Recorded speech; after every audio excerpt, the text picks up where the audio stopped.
with you. All right. Typical. Ha. Yes, the typical person that isn't 50 with a blown out knee, a shattered back, and a drinking issue. Actually, it's not. It's an issue when I don't have any. Welcome to Braunhaven. We'll be picking up where we left off last week. These guys are making their way to the capital city of the dwarves in the Skellis Mountains, the city of Zlatoheim. They've heard much about it. They've never been, and they are seeking the second key that is said to open the extra dimensional prison in air quotes to the Archmage Tassadantlus, who disappeared well over 200 years ago, and um, the the section that they are going on now is through an area, the Eastern Tradeway that goes up through the mountains. Excuse me. Um, it heads through an area of a fortress called Stromvolt, and it is a very dangerous area. Stromvolt is a known fire giant hold, and um, the fire giants have been at odds with the dwarven kingdom of Zlatoheim for some time, and they got beat back. The fire giants got their asses beat pretty bad, but that doesn't mean that the threat is over, and so that is they are traveling through this region. But before we get started, we'd like to thank a friend of the Greenwater Guildhall. None of these are sponsorships or partnerships of any kind. They're just products that we really like. Today, we would like to thank Dogmight Games. Dogmight Games makes beautiful wooden tabletop accessories for your tabletop games, such as custom-made wooden DM screens. They have custom dice vaults, dice trays, dice towers. They have a really cool thing called the Player Vault that kind of incorporates a lot of those ideas into one thing, and it has a magnetic placed plexiglass top, and that plexiglass is etched with your choice of a character sheet so that you can take notes, track spells, track your hit points, etc. Um, all with a dry erase or wet erase pen right on the screen. We have a 10% discount good for everything on their site if you are in the mood to purchase. Custom made items will generally take about 6 to 8 weeks to purchase. So if you are thinking of ordering one as a gift for the holidays, you need to get that order in now because um, here in you probably have about 1 week before they start getting to their maximum capacity level, and if you order beyond that, there is a possibility that it will show up late. I've run into this before. There were people that ordered stuff for Christmas and it didn't even show up until I think the latest that we saw was like the end of February. They finally they finally got their order. So if it is a gift, especially if it's custom made, order now. They usually have stuff that is pre-made that is sitting in inventory, so definitely check that out. Those items usually ship in 1 to 2 business days. So if you want to take advantage of that 10% discount, you can put whatever you're going to purchase into your cart over at dogmightgames.com, and then use the code FRIEND in all capital letters, and that will get you 10% off your purchase. Speaking of stores, we have our own merch store via Zazzle. There is a beer stein on there. We've got a fleece blanket that has a map of the Glossian Empire here from Braunhaven. It comes in 3 different sizes. We have t-shirts and we've got buttons. One of the designs for those t-shirts and buttons is the Pirates of Drenex pirate flag from our Wednesday night game made by Cameron, who plays Mavis and Allura. The 100% of the proceeds from that store go directly back into the channel, which helps us cover a lot of it helps us offset the subscription costs and bandwidth costs and things of that nature, and which helps because I am being notified that a lot of this stuff is being raised in price. Thanks, inflation. Thanks, Joe Biden. So yeah, the inflation is costing more. So anything that you purchase from that store goes back into the channel and helps us out, and we appreciate you. So So you guys are on the Eastern Tradeway. You are all the way down here, and so if I remember correctly, and I probably do. So yeah, you've got a couple of days left before I have to roll another weather event. It is bright and sunny. Temperatures are about 75 degrees during the day. They do drop down. It gets cooler at night being up in the mountains. But this section of the Eastern Tradeway, there the road is covered in a very crunchy. Um, you know how snow gets when it freezes, too cold, and then it's that crunchy snow. It's not good for much of anything, and it starts to get really slick. That's what the road is like. Everything else is actually covered in a very wet glacier, and so the wind coming through here, because it is blowing over this large glacial plain, is quite cold, and there is quite a bit of wind. And as you are moving along this plane, the road, and the glacial plain, you can see that on the eastern side of this, um, the road passes very, very closely to the edge of the mountain, and you're high enough now that you can't see a bottom. You see you're kind of in the cloud, or at the very top of the cloud cover. So when you look over the edge, you see the top of clouds. Ooh, fun. So when you Scopty, and he Scopty warns you to be careful, stay as far away from the edge as you can. You don't we don't need anybody to fall off. He does recommend using crampons. I have crampons. Yeah, everybody should Okay. have them. We've all invested in this cold weather shit. Right. So yeah, if you he basically stops for a 10-minute break, and gives you guys a chance to strap on these crampons. Looking ahead, you can see that there is this bridge, and it is not OSHA compliant. There is it looks like a the glacier has actually iced over and is barely holding together a very narrow bridge that goes over this chasm. And off to Mhm. the, of course, to your right and left, you can see that there is treacherous ice and cloud layer, and the everybody everybody can roll a wisdom ability check.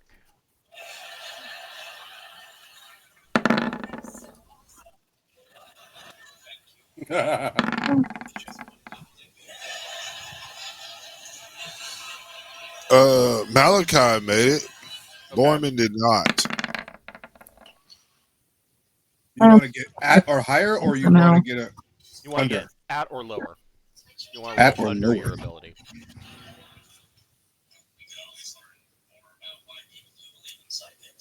So, how did Dentry and Jackson do? Gentry failed, and Jackson got the same as my wisdom. Okay. And how did Mavis do? Mavis made it. Allure made it. Okay. Yeah. So, it looks like everybody except Borman and Dentry, you kind of look ahead, and even before Scotty can say anything, you realize that the edges along this bridge, because of the warm weather, the edges of this bridge are very slippery. Okay. So we can either try and get this frozen more somehow, or we can do the water walking rope rigmarole thing. Hey, I was going to ask you if water walking works on ice. That's a really good question. I I thought it would if it's melty, right? Yeah, it might. With since you have thought ahead with the crampons, you should not have any difficulty getting across, even if it is slippery. Without them, getting across would cause a 2 in 6 chance of a slip, requiring you to make Oh, a dexterity ability check, or fall to your imminent death. well, thank Alora goodness can, for crampons. yeah, Alora can fly. She's got the broom. She could, You're right. Yeah. she could shuttle people over it, and we could be just fine. We just strapped on our crampons, though. Yeah, Let's do it. yeah. Let's hike over. Yeah. Yeah. So yeah, you guys can hike on over. That shouldn't be too much of an issue. And Wanna no, go ahead. how is it going to be an issue for the dogs and Scopty to cross? Do we need to take safety precautions for them, or is it just understood they cross I due think to that plot armor? I think that he would probably. I mean, Scopty, of course, has crampons, and he would lead the dogs. So he wouldn't ride the sleds over. You guys would be. You've got what, 3 sleds? Mhm. 4 including his. So you would be leading the team over rather than riding over. Okay. So yeah, no, you've got it taken care of. So when you get over to the other side, first of all, I need to. Oh yeah. So you you get over to the other side, and you see that there is a kind of a sloped, icy ramp that heads to the east, uphill, and you can make out that there is a large, like a large crag in the mountain, and built into this crag is a you can see that out of this rocky crag there are these black iron spires, and that look castle-like. They almost look like dwarven construction, but much larger. And you can just make out from where you're at. You can make out the top of a black iron gate that is set into this volcanic rock mountain ledge, and and then And then let's see here, where is it?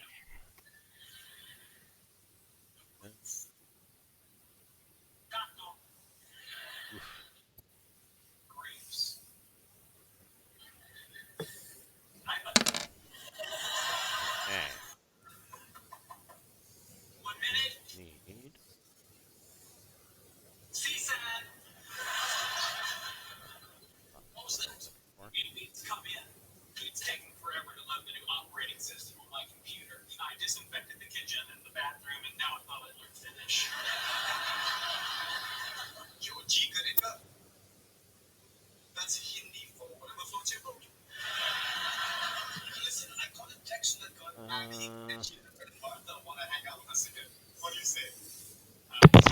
No. Sorry. Hold on. I thought I had something for this, but I guess.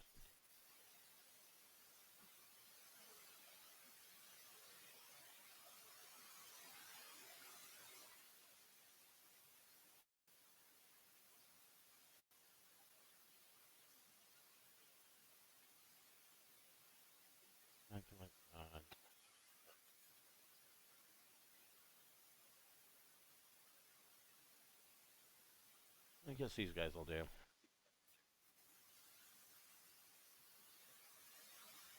Yeah.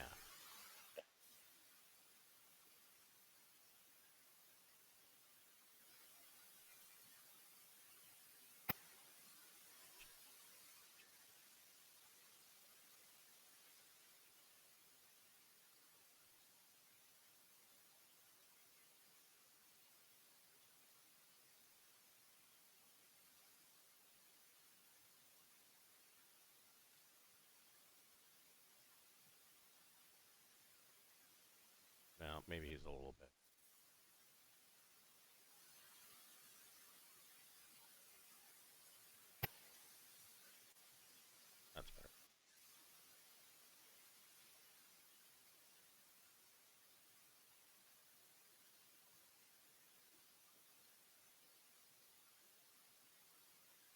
So as you guys are traveling along, and you get to this point, and you're kind of looking, Scopty kind of um, almost in a half whisper, just loud enough for you to hear. It says, "That is the hold of Stromvolt, the lair of the fire giant king. We must be very careful, be wary of everything around you." And you hear a bellow come out, and you can see stepping out from this ridge of icy rock. You see a fire giant step out. Everybody roll a d6.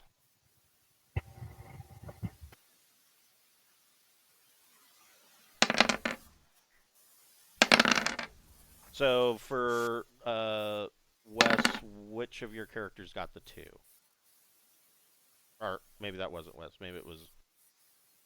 Oh, Borman got a 2, So, and so did Dentry. okay. Yeah. So Borman and Borman and Dentry are surprised. Great.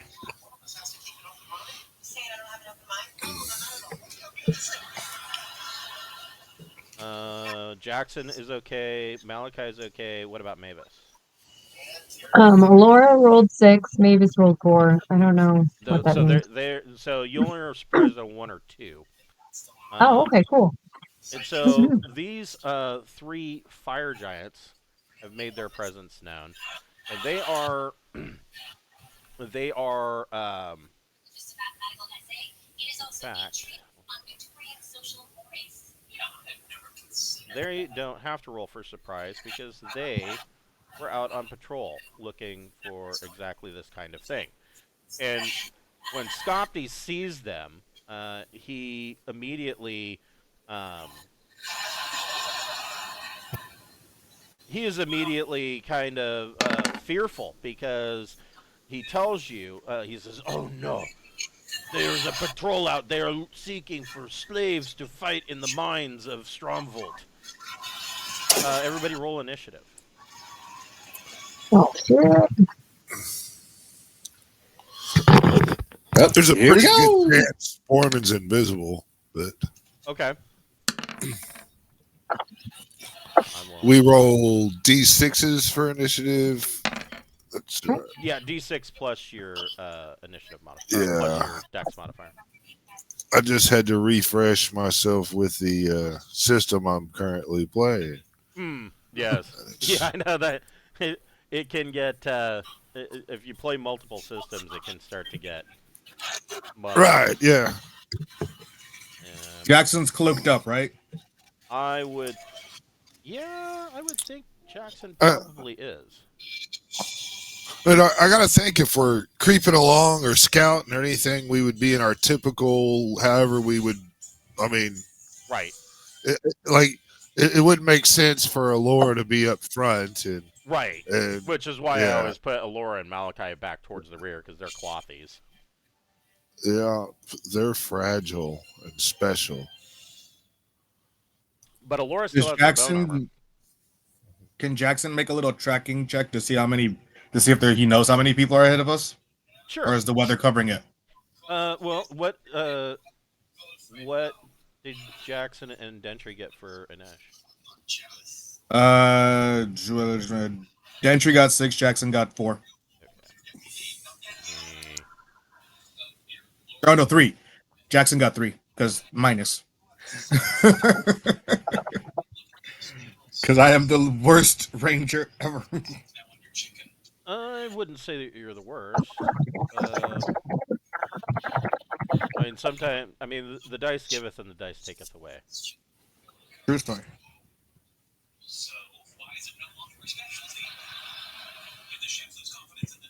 So, yeah, well, first of all, let me see if these giants...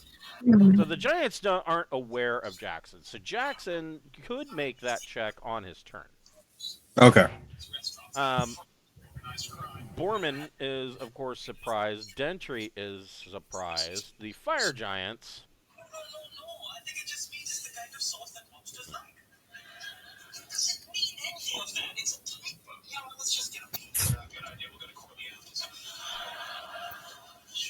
these two fire giants that are hiding. They're kind of in the rocky outcropping here. They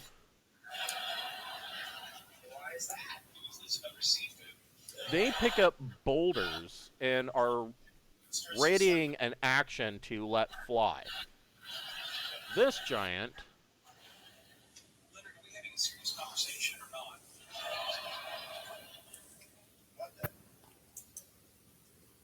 comes to here and holds up his. He's got a shield and a very large looking axe made out of like a black iron, and he holds his axe up and he says, "You come with me, I think." Well, it's really hard to argue with that. Yeah. Malachi, what do you want to do? Well, he's telling me I need to come with him. And is this, yeah. He's very eloquent. Yeah, he is. I'm just scrolling to my spell.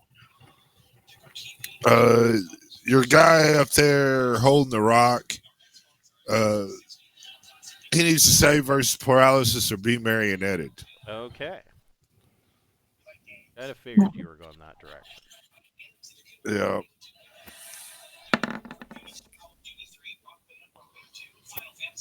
Huh.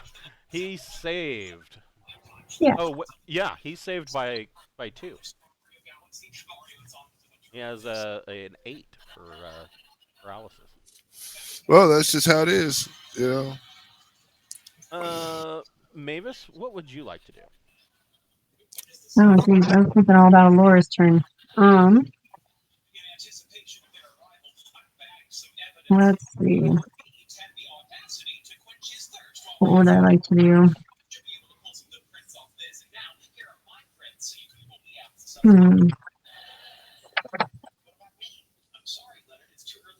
I should probably just like hit him in the kneecaps or something, right? Yeah, you could. I mean, you could move up there. And I turned on the grid so you can use measurement. Okay. The +2 mate or warhammer. Okay.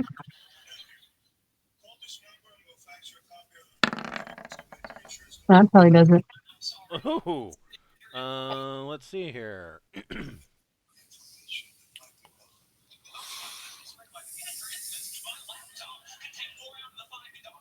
Yes, that hits. All right. For 4. Okay.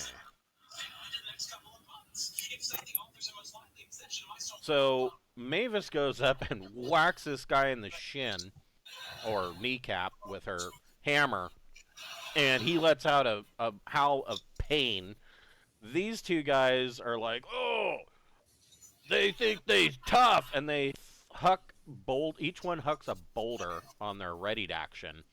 They can throw boulders up to 200 feet. Well, they're obviously not going to throw at Mavis, because that would be stupid. I guess they're going to throw at Malachi and Alora. So AC 5. At Malachi. AC 4. Ooh. Double check that, but I don't know if that. Shit, it does. Uh-oh.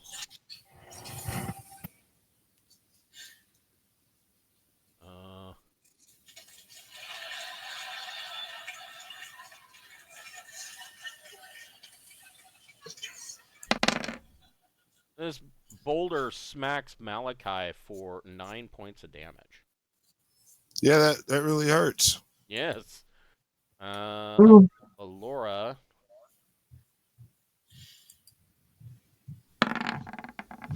Uh-oh. That's gotta. Yeah, that's gonna hit. That's some bone armor, thankfully. Yes, for another 9 points of damage. Okay, so I got 1 point of bone armor left. Nice. Alora just kind of catches it like it's a medicine ball. Alora, what would you like to do?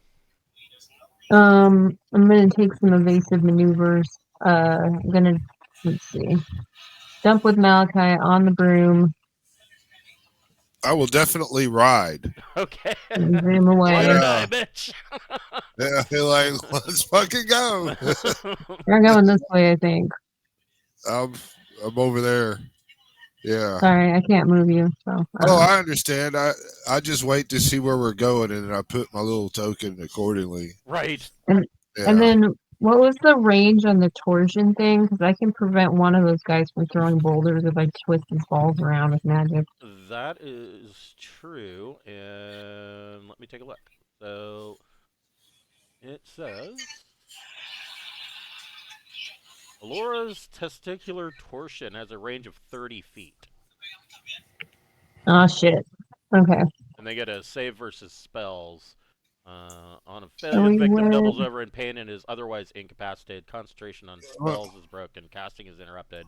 And attacks or movement are impossible for the duration. Looks You like I got get it. one of them. Okay. Do I roll something? He has to roll a Oh. save versus spells. Let me bring Okay. that back up. And his save for spells is 10. Oh! So it was this guy. Oops. Yeah. Yeah, that's the only one I can reach.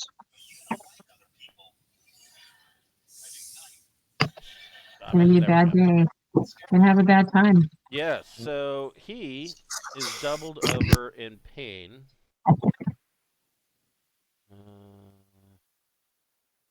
Oh, I need to mark off Little- the skull. Little skull icon. Yeah, he is. Oh, and He's kinda- wishing for death. Yeah, he doubles over. And the other one's, what is wrong with you? Oh, my no-nos hurt. Yeah. So Jackson, what would you like to do? Well, now that they've gone and thrown boulders, I'm not going to bother with how many of them are there. I'm like, oh, there's definitely more. Right. All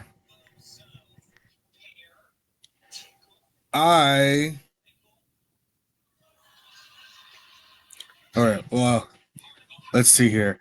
I'm not about to run at two of them because that's just a suicide mission. Like that just sounds like a horrible idea. But seeing as nobody really wait, do they know I'm here? Like it's a 1 in 6. So I don't know. Yeah, no, they rolled a 4. They would have had to have rolled a 1, and they failed. Oh, okay. Do is gonna come behind this one right here and get out my. Wait, is this higher ground right here? Like right next to him? Yeah, it is sloped upward. So could I like come to here and then come to here?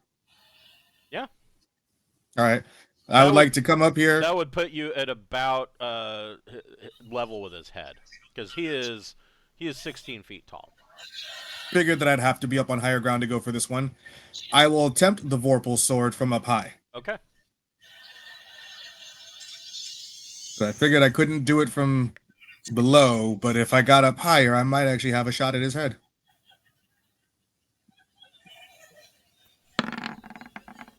Ugh.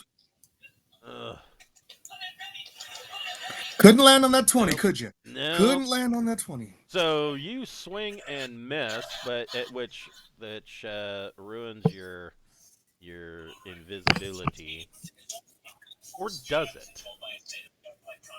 It's a stealth thing. It's not an invisibility. Well, it's not. You know, it it's does. not that either. It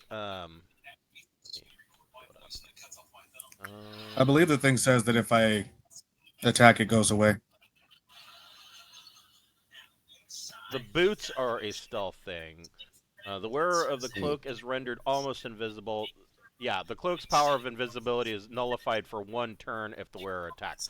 So you can't use it again for another 10 minutes. Yeah, that's what I remembered. Yep. Which is usual for things that grant invisibility. I think the only one, improved invisibility, is the only one that isn't affected. Hence why it's called improved. So yeah, you swing and it gets close enough that you definitely gain his attention, but nothing happens. This is a new round, so Dentry and Jackson are no longer surprised. What would I'm sorry, Dentry and Borman are no longer surprised. What would Borman like to do? So if I see 10 puts me right up there, can I squeeze between these rocks and get behind a guy if I've got the movement? I could get to right there with 10. So moving up these rocks, or you're talking about here, right? Uh-huh. That will eat up 10 feet for every square. Oh, so it's like half movement. Right. Well then, all right. I'm just gonna get around behind this guy, and I'm gonna backstab him. Go for it. Now, this guy is fire giant. Is that correct? Correct. So he would be a fire-based creature. That is correct. All right. So I get a +3. That's a +3 sword now. Yes. And then I get 4 because I'm invisible for surprise. So that's 7. And then I get my strength will grant me another 1 on top of that. So this is +8. Oh yeah, did being invisible grant any kind of buff to attacking? No. I get mine due to a thing in my class of the backstab.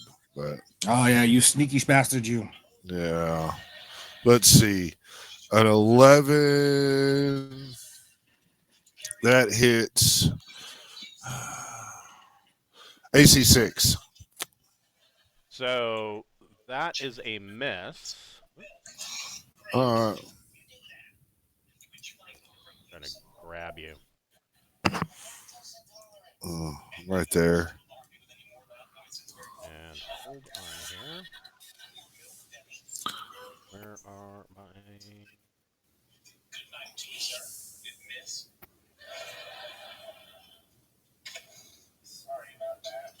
What is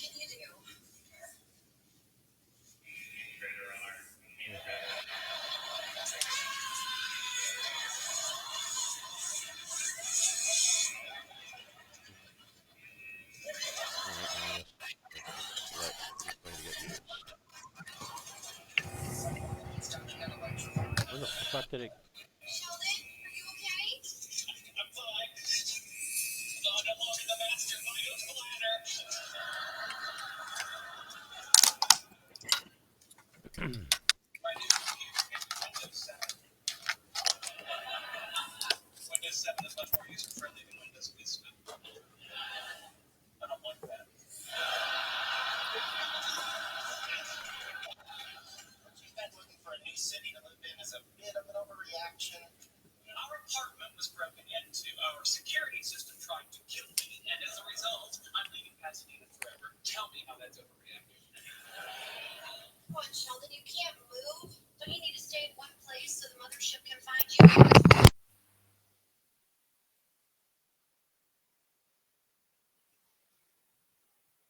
Okay, and I...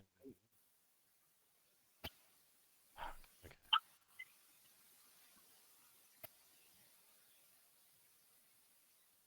2, 3, 4, 5,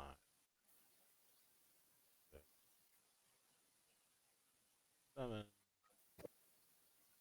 8, Oh shit, monkeys. 9, 10, 11, 12, 13. So these guys have 13 hellhounds that have been released from Shit, back. monkeys. They will go on Run away, run away. 3. perfectly. Okay.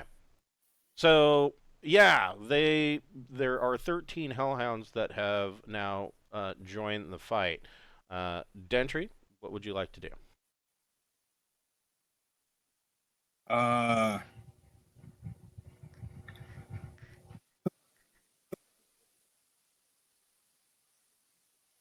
we gotta kill somebody. I feel like this one in front of us has got to go down at least. So, bastard sword it is. Okay. I don't think running away at this point is going to be work. I don't think we're outrunning some hellhounds. I do have a ring spell, Mass Morph. Yes. If you guys start retreating, I'll cast it, okay? All right. Well, if somebody in the party yells out like full on retreat, then I'm with it. Okay. Entry can't run very fast or far, so I can cast this thing like once ever, so it's like, yeah. Yeah, well, one and done, huh? we need to get rid of some shit. All right. Well, that's 14 damage with the nat 20. Okay. Hold on here. You did Wow, that's a shit one of them. Okay. It's a D8 plus 6, so Yep. Okay. Hold on here.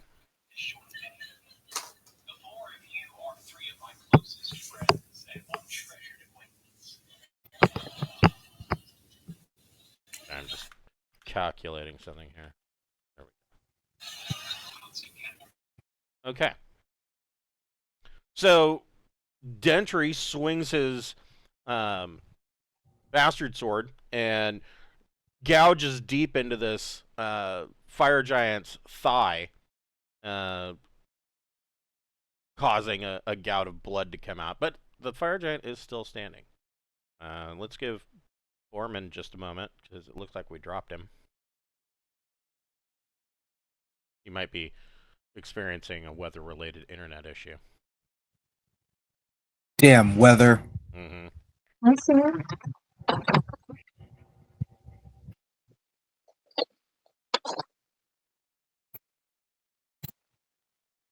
Oddly, it still has him connected.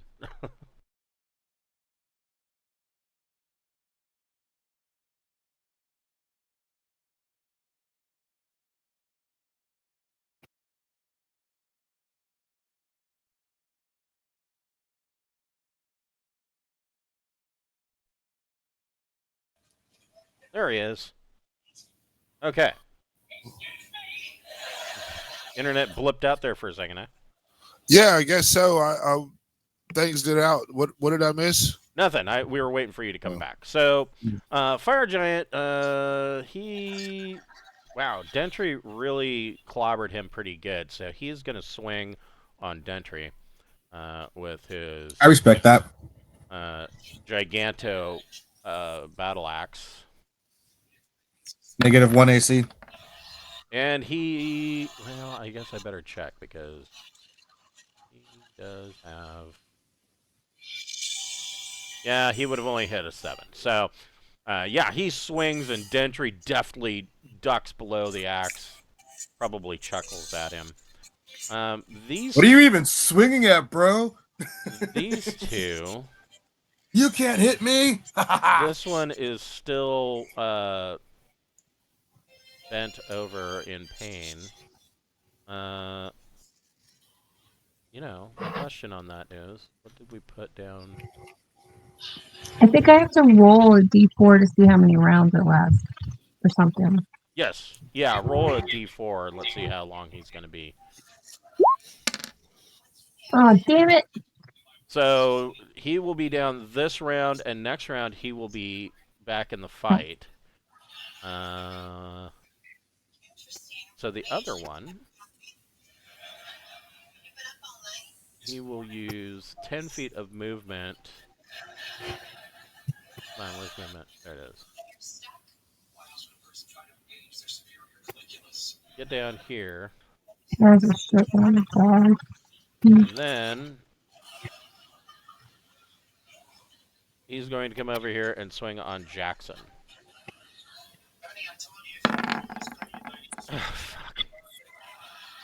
And you guys are getting lucky, I think. What's Jackson's AC? 2? 2, he yes. he swings, and Jackson just brings up his sword just in time to parry this axe, and there is a mess. What does Malachi want to do? The guy that's doubled over needs to save versus paralysis. Okay.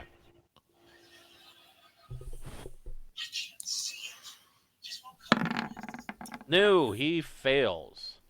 I now have control of him. Okay, so let me find a good. Is he in control of the dogs?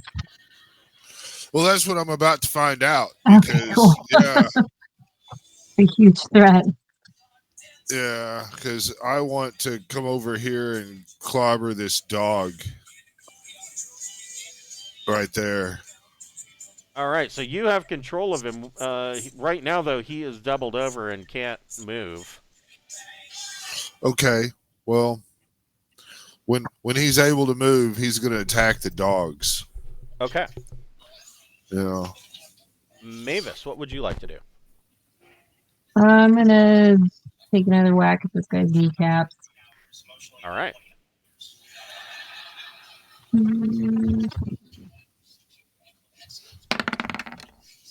Ooh, Maybe. I think. That should do it. Yeah, that hits. Cool. I don't know what their AC is. Ah. So, total of 4? Yep. All right. It starts to add up. I mean, hell, he got whopped real hard by Dendry. I just have this image of her swinging this warhammer like she's chopping down a tree, just hacking at this guy's knees. He's like, ah! That would suck. He's bellowing out. What would Allura like to do? She's gonna try and put as many hellhounds to sleep as she can. Okay. I'm sorry, we have to look up the sleep rules like every game. I know. I'm the same way. You know, and the biggest reason for that is they kept changing it. Like every edition changed it a little bit. And the funny thing about it is that the new rules in 5th edition are exactly the same rules as they are in this edition. But there's been all of this change from like 2nd edition through 4th edition that was all fucking wonky.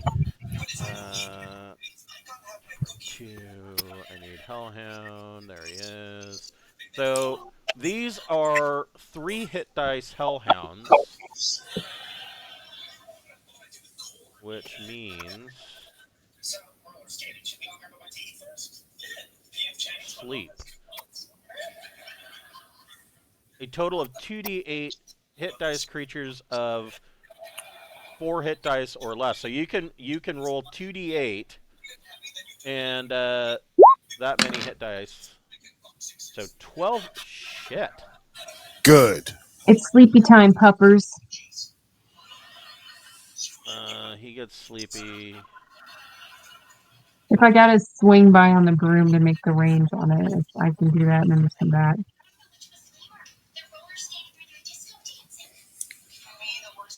Button all of these doggers sleep except for one, which definitely changes the odds. Does that mean that they have confusion Spell status? amazing. I'd confuse the shit out of me if everyone else fell asleep. It's just me left. So it says stream monsters with less than 1 hit dice is having 1. Rolled hit dice that are not sufficient to affect a creature are wasted. Creatures enchanted by this spell are helpless and can be killed instantly with a bladed weapon. Slapping or wounding awakens any affected creature.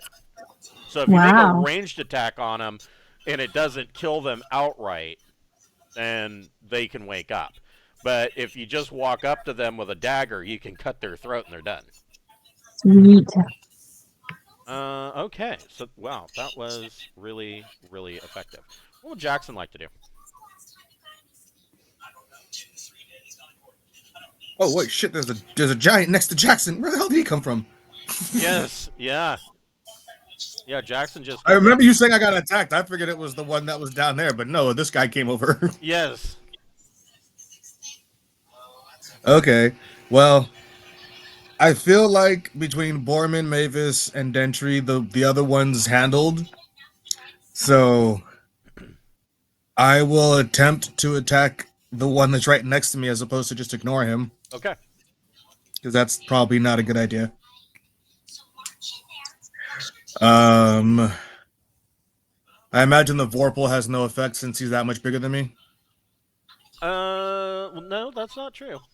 Go ahead. Okay. I mean, if you get it, what is it, 18, 19, or 20, it counts. Okay. Ugh. No, I got a 19, but not a natural. That does hit. It sure does. You will taste my blade.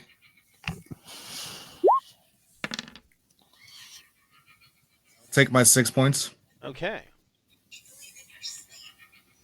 So Jackson kind of jumps and he uses the giant's own knee to propel him up, but he's not quite enough, and he brings that Vorpal sword down and slashes the giant across the shoulder and chest, and the giant bellows out as blood is running down his armor. The Hellhounds, well, one of the Hellhounds,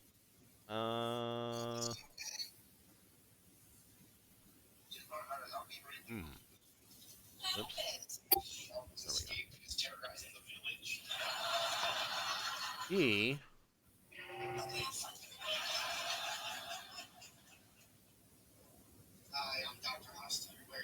He only has 20 feet of movement through here. Or he can get you. Yeah, he'll do that. He's extra special. And he.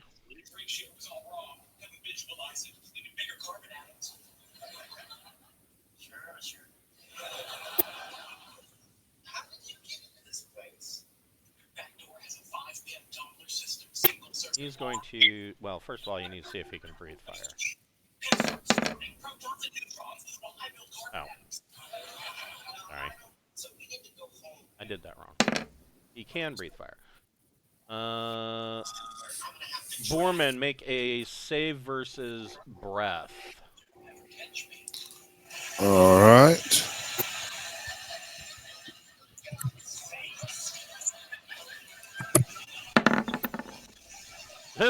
Yeah, you nat 20'd that. So you will take half damage.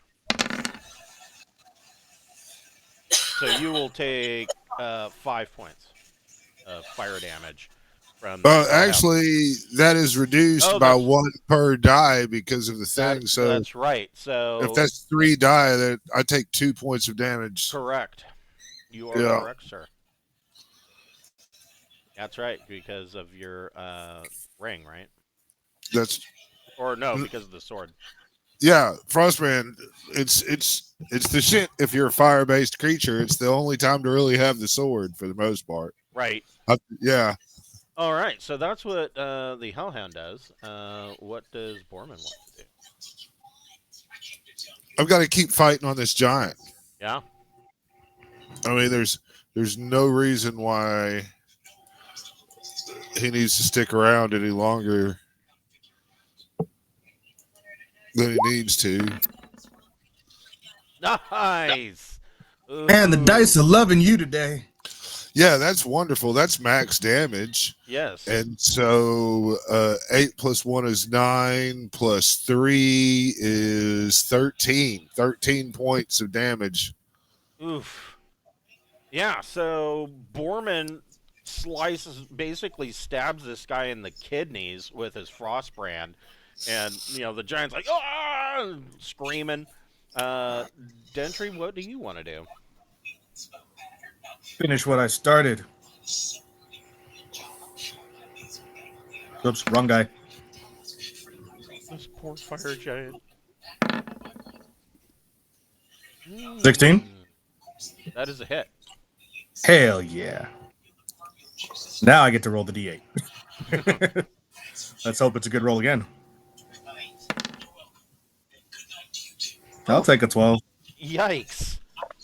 So he is your bastard sword kind of cuts up into his groin, and so he's bleeding badly. He is very badly injured. I'm very badly burned. Damn it, he ain't dead yet. He's not. That's dead not yet. enough? But he, he's like, this fucking sucks. He's going to push on.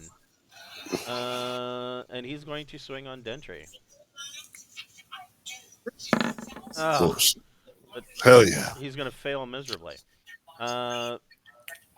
This guy Are you even trying to hit me? This guy is no longer torsioned.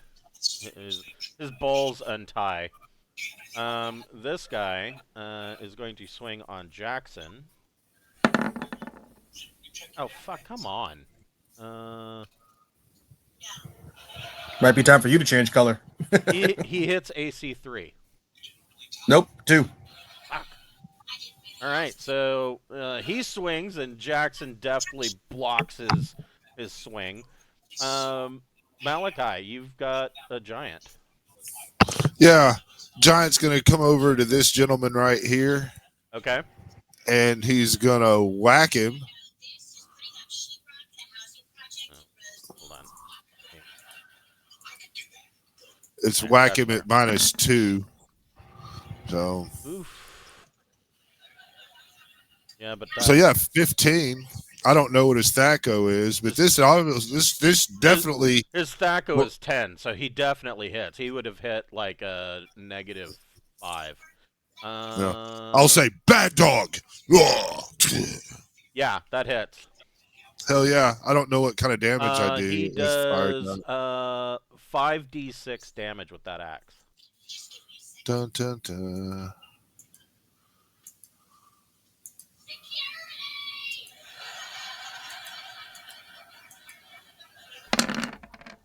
Money, no whammies. Oof. So 16. He clumsily brings the axe down on the Hellhound, and the Hellhound is split in 2. Now here's a question. So, Alora, roll 4d4.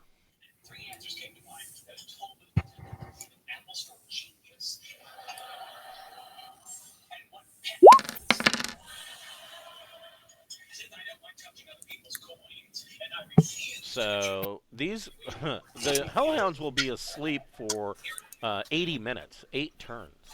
Damn. Yeah. Good for me. Okay. So, yeah, your sleep spell is coming handy.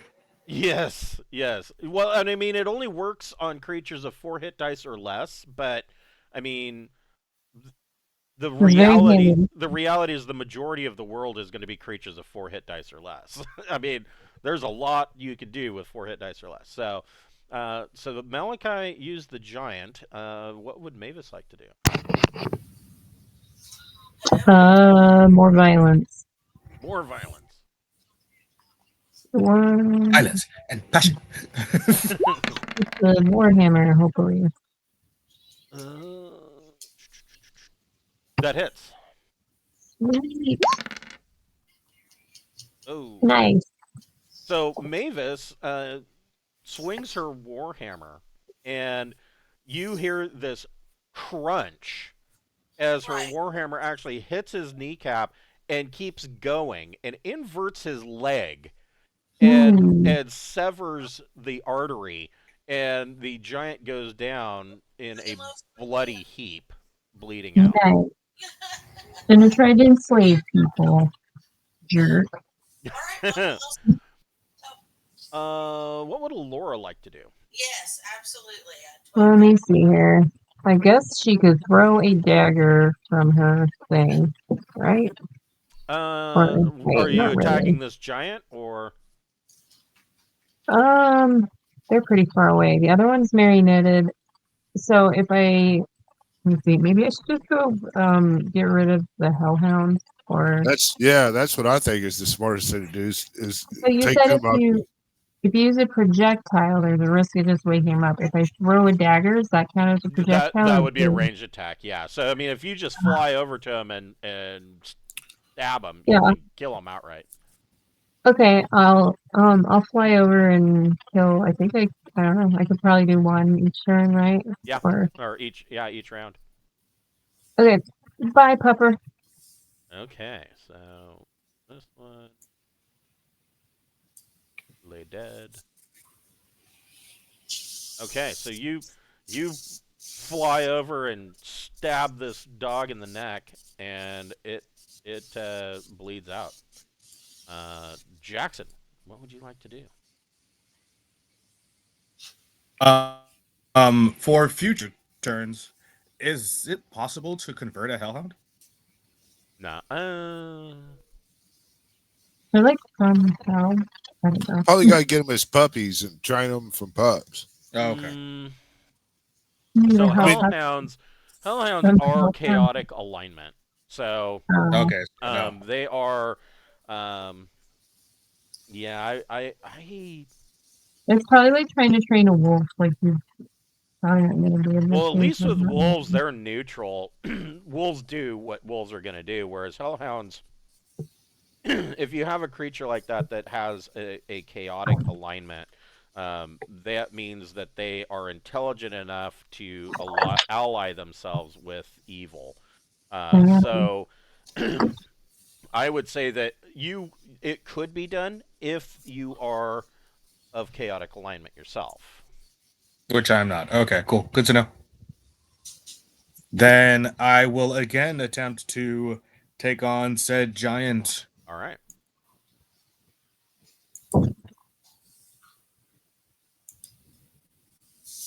Because this giant's tasted my blade once. I got close. I'm going for it. No. Nope. No. So this time he blocks, and he kind of laughs. Ha ha ha! I'm onto your tricks, little man. Hellhounds are asleep. We are back to Borman.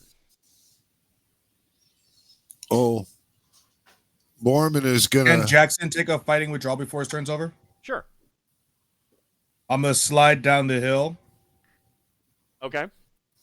Before Borman moves, I was gonna see if maybe I can move down to kind of bring him towards us. Sure. Because otherwise, you guys would have to come up the hill to me. Okay, yeah. Take your turn. Figured I'd slide down the hill, make his life harder. Yeah. Okay. All right. So Borman, what would you like to do? Oh, I guess Borman is going to throw his throwing axe. Okay.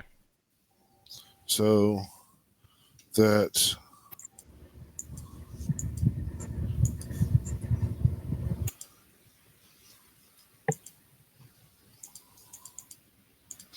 there we go. 11's not gonna do it. Yeah. So you guys see this throwing axe kind of work its way all the way around, come back to Borman's hand. Dentry. Dentry will try the same thing. Okay. From like here, he'll take a step back, kind of goading the guy like, "Oh, we're running away from you." See if maybe he'll want to come down and be stupid. Okay. Did you want to throw your axe? I do. All right. That's not going to do it. No, it winds its way around and comes back to your hand. Get away from it. And I say, like, we got to get away from it. Like that. The fire giant isn't that stupid. He sees his buddy in a pool of his own blood. He sees that his other buddy has killed one of their own hellhounds, and he yells out something about "there's sorcery about," and he turns and he's going to run. So he, oops.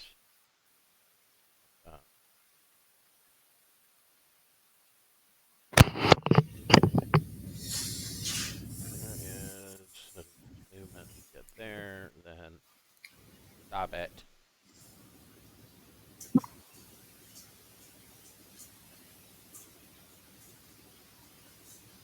He can get to.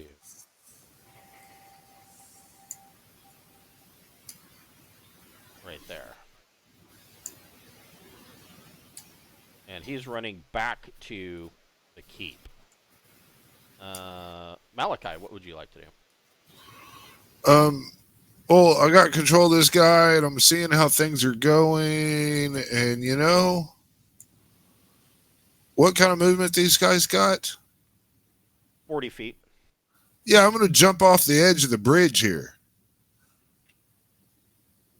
You're just going to have him jump off the bridge. I'm just going to run and then jump right off that and kind of do a jump.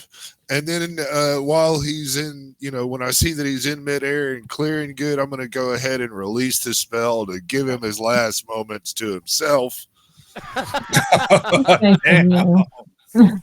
Okay. I look at that and I just kind of think to myself, don't mess with Malachi. Yeah. Okay, so yeah, this guy does a full-on charge and leaps off the bridge. Swan dives. Yes, yeah, like full-on swan dives off the bridge. Mavis, what would you like to do? What is there left to do? Not much. Let's start booking it out. I don't want to be here anymore. Okay. Let's go that Are we way. trying to go to this keep or are we trying to go somewhere else? We're trying to avoid the keep, I thought. It's going to just have more giants than that. I would sure like Alora to fly around back where they were hanging out at, see if they had any treasure. I don't know, dude. There's got to be more of them in there, right? Oh, there'll be some time before they. Okay, wait. I could ask about the size of the keep. Is this like a keep that's like the size for like 3 fire giants and a shitload of dogs, or is it like a complex that like a ton of them? It's built into the mountain. Okay, it's big. Yeah. Yeah, we should go. Fuck the gold. Yeah, so their treasure hoard would be inside the keep. So you guys, that actually went far better than I thought. When I saw that, I was like, because those are 11 plus 2 hit dice, giants. So yeah, that could have gone a lot worse. So yeah, you guys, you decide that you're just going to keep on trucking, and as you are making your way up the road, Scopty, after you get a good distance away, Scopty, tells you, he's like, oh, I was very worried about that portion of our journey, because the fire giants are known to waylay people and take them and use them as slaves in their mines beneath their keep. Untold people have been captured there. It's just been a great thing to tell us before we got to this part of the journey. I warned you. We could have, fire giant ambushes. I mean, wow, we could have cut across the ravine and avoided their home. But that's what's done is done, and the experience is already gained. We can't put it back. Yeah. So you guys, so you guys travel another for the rest of the day, and you put Stromvolt about 12 miles behind you, and really, all right. Is there any way that, before all these random encounters and shit start kicking off, that, maybe some light healing be passed to the clothies? Most certainly, yeah. I'm okay. My bone armor thing protected me. Does Malachi need healing? Yeah, I took 9 points of damage. Okay, I'll cost you this +1. So 4. Something. Yeah, thank you. So as you are setting up camp for the night, you kind of get set up. Scopty fails at getting you or at hunting an elk, but he is able to forage some berries and root vegetables that he can turn into. Can Jackson assist with the hunting? Because that's kind of his whole deal too. He certainly can. And let me take a look at Ranger. So you have a 2 in 6 chance of finding prey. So roll a d6. I thought it was a 2 and 6 for foraging. It is. And 5 and You 6 are for right. prey. It is a 2 in 6 chance for foraging and a 5 in 6 chance for prey. You want me to roll both? Yes. Okay. It looks like you succeeded on both. So Jackson goes out and is able to get a elk, and he finds some more berries and root vegetables and herbs, and so you guys will have a good dinner as you are sitting around the campfire roasting this elk. All of you can hear it. You hear a voice on the wind, and it is very quiet. It sounds like a woman whispering in. It sounds like maybe Elvish, but an old dialect. And the only time you hear it is when the wind blows. Well, that makes me want to look at my languages. Yeah. Malachi knows Elvish. Yeah, it's not. You can't. If that helps. It sounds like it might be an old dialect of Elvish, but beyond that, you can't really make out what she's saying. You just hear this. It sounds like a woman whispering, and the only time you hear it is when a gust of breeze kicks through the camp. Does Scotty know what it is? So he tells you that he says, "Oh, that is quite common occurrence in the mountains. Some say that an elven maid of ages past is a spirit of the mountain." Okay. Wow, can I? Malachi really is in touch with the dead people. You know, a friend of the dead and such. Maybe I could call out with speaking in Elvish and try to call out to the spirit. We're passing through to set yourself at peace and rest. If you'll just come talk to us. So, yeah, you yell this out, and Scopty kind of he laughs. He says, "Oh, this has been tried before, my friend. She never seems to answer back, but don't worry. Hearing her voice on the wind is a good omen." Okay, well that's better than a whole bunch of trolls coming out of nowhere. I tell you that.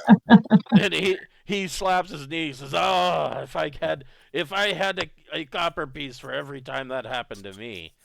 Yeah.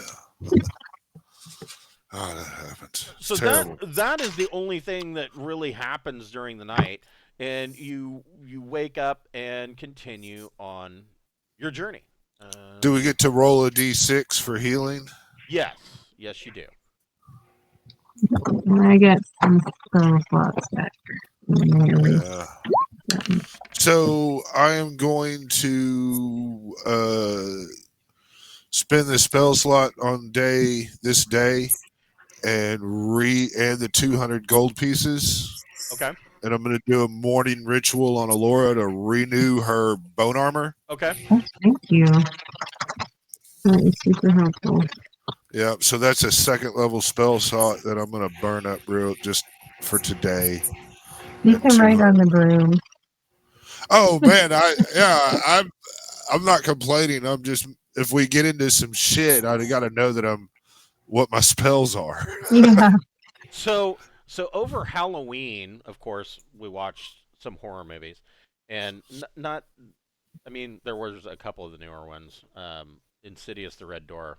That's a stupid fucking movie. But yeah, I was so disappointed.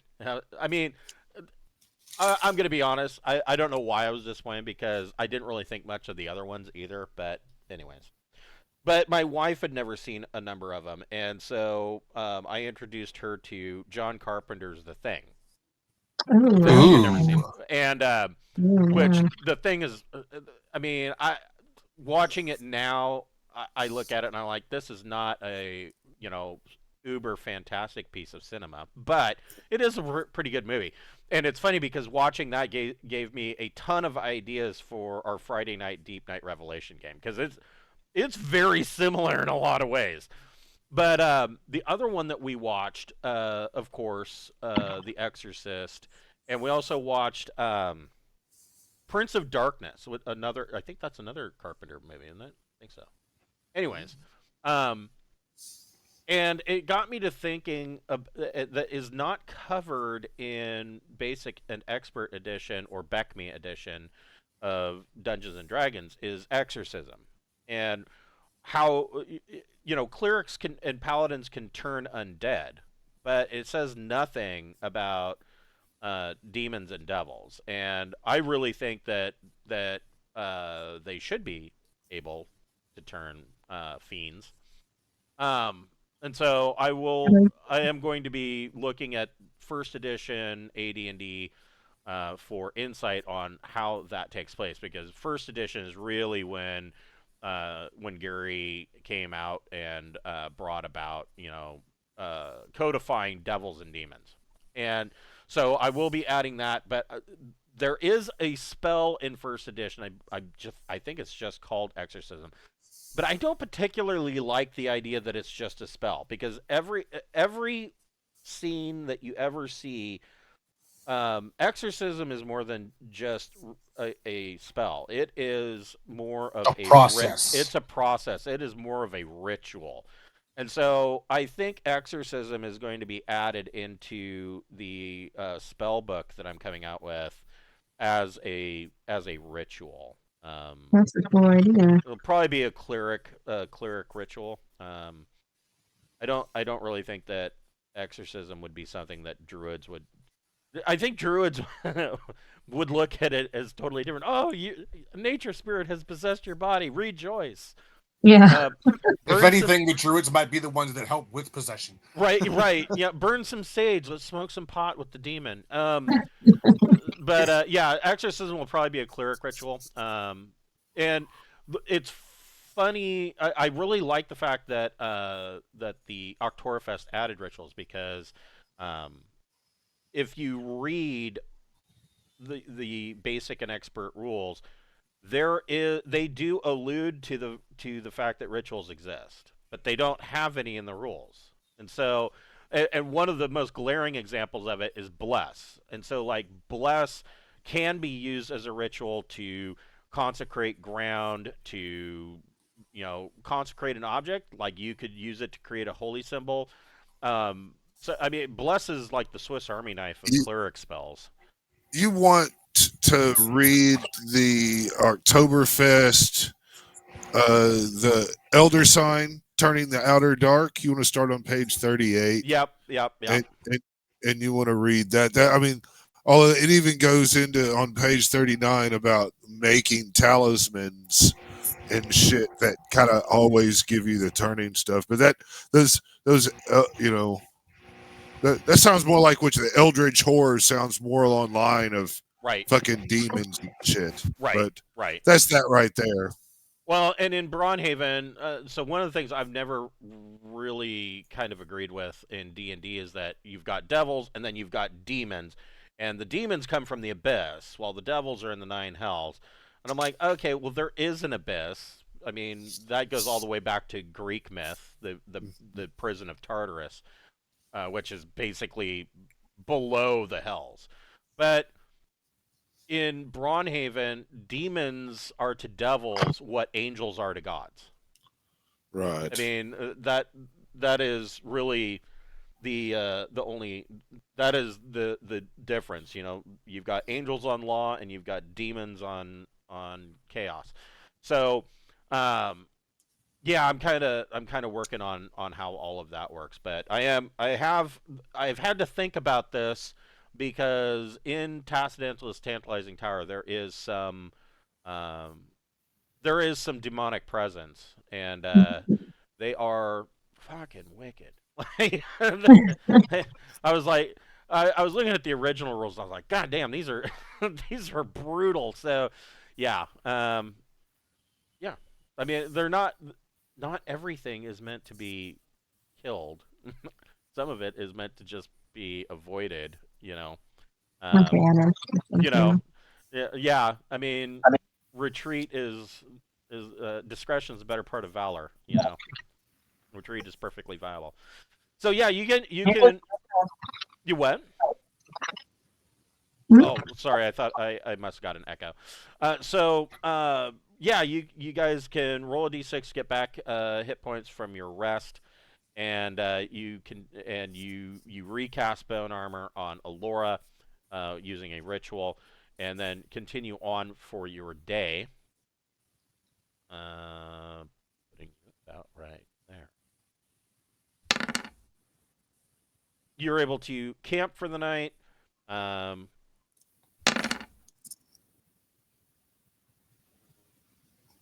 Once again, Skopti fails on hunting. Stop you. That's different I would say you advantage. probably have food left over from the elk. An elk is going to feed 7 people and the dogs, and still have leftovers. Um, We also so, have rations. and you've got rations, yeah. And Or you've got Jackson, who yeah. perfectly. I can forage too. Laura can. I didn't find any berries, but I found some more food. Yeah. So yeah. You on guys. this day, Malachi will cast bone armor upon himself. Okay. So you're both bone armored up, looking like you stepped out of a Right, Diablo yeah. video game. You look cool. Yeah. Well, they're being permanent, It's good to get them on there. Agreed. You can sleep in it.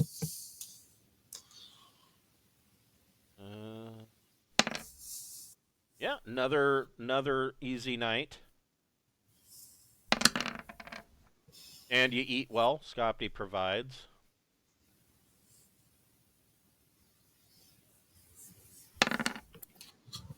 Ooh, okay. Here we go. Wrong one. That one.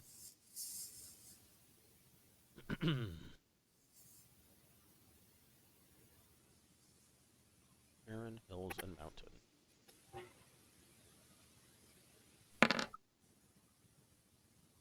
Interesting.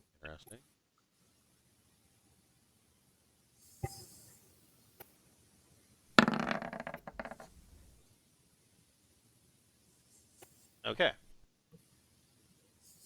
So, pull up some stats.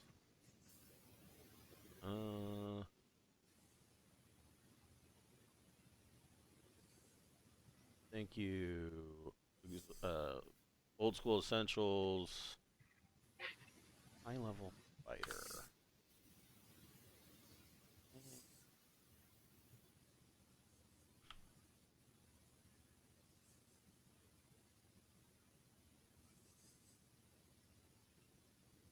Okay.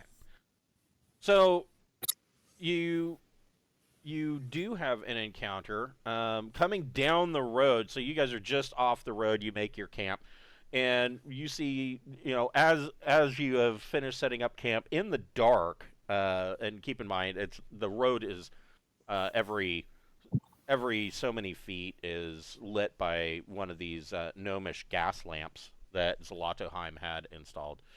And you see coming towards you, moving the opposite direction on the road, a man wearing a heavy furred cloak, and he is wearing plate mail armor and has a strapped to his back. He has a two-handed sword, and he's kind of got a sling bag over his shoulder, and he is walking down the road coming towards your camp. Well, we should talk to him. Okay. He kind of, when you call out to him, he looks. He's not even really. He seems very tired, and Hmm. he looks up and he reaches over and he puts his hand on his sword and he yells out and he says, "Are ye friend or foe?" Well, we don't know you. How can we decide that? And he kind of laughs and he goes, "That is a good point. Yes." And he lets go of the sword pommel and he steps forward. He goes, on here.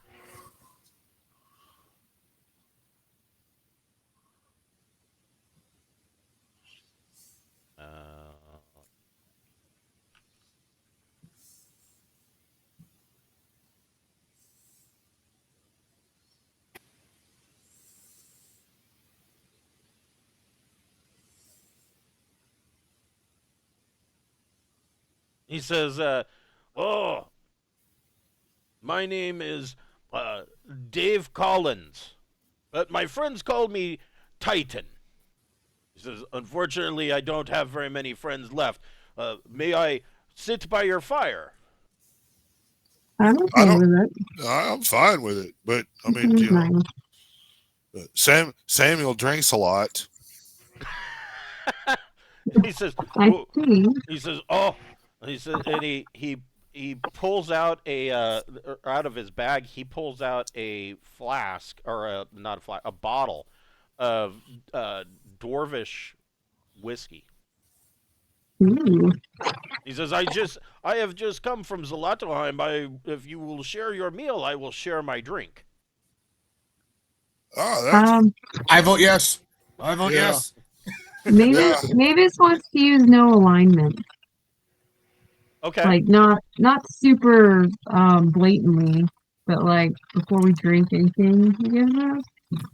Okay. So yeah, Mavis, you kind of step away from the fire and oh, I have to go tinkle, and you go off behind a tree and you cast no alignment, and he is lawful alignment.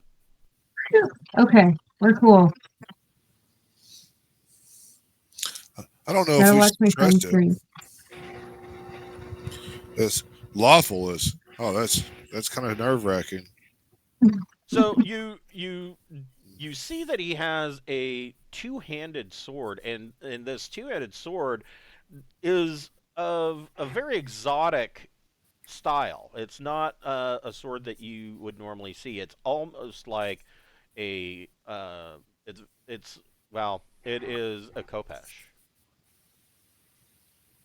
So it's very scimitar-like, only way bigger. And I, but oddly enough, he also has a shield. I mean, not that he can use a shield with his two-handed sword, but he does have a shield. And he says, "Oh, I just came from Zlatoheim. I'm making my way uh, back through Braunhaven. I'm heading east towards Erebachia. Where are you all from?" we're from Braunhaven, and do they have swords and shields like that for sale in Jotunheim? He says, and he pulls this shield off. He says, "I was actually trying to sell this shield. I couldn't find a buyer for it." And Tell me more. it is a fancy shield. He says it is magical, and it's the front is engraved with what looks like genies on it. Can we do intelligence checks to see if we can? It might be cursed or something. Well, I mean, just yeah. Can we do an intelligence check? He's To see lawful. if He wouldn't have we a got an first idea on what it is. Sure.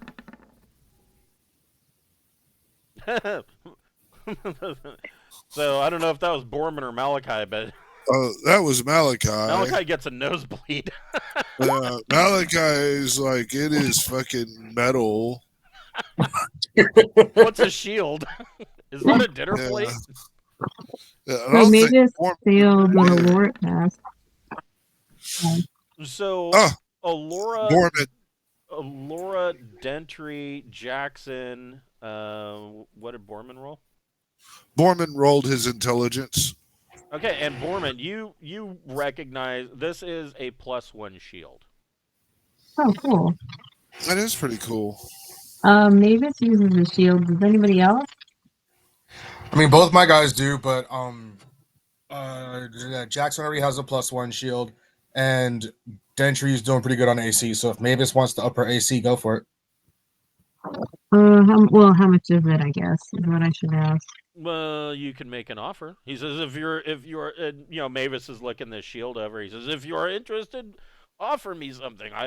I was unable to sell it in Zlatoheim. The dwarves do not seem interested. Oh, jeez.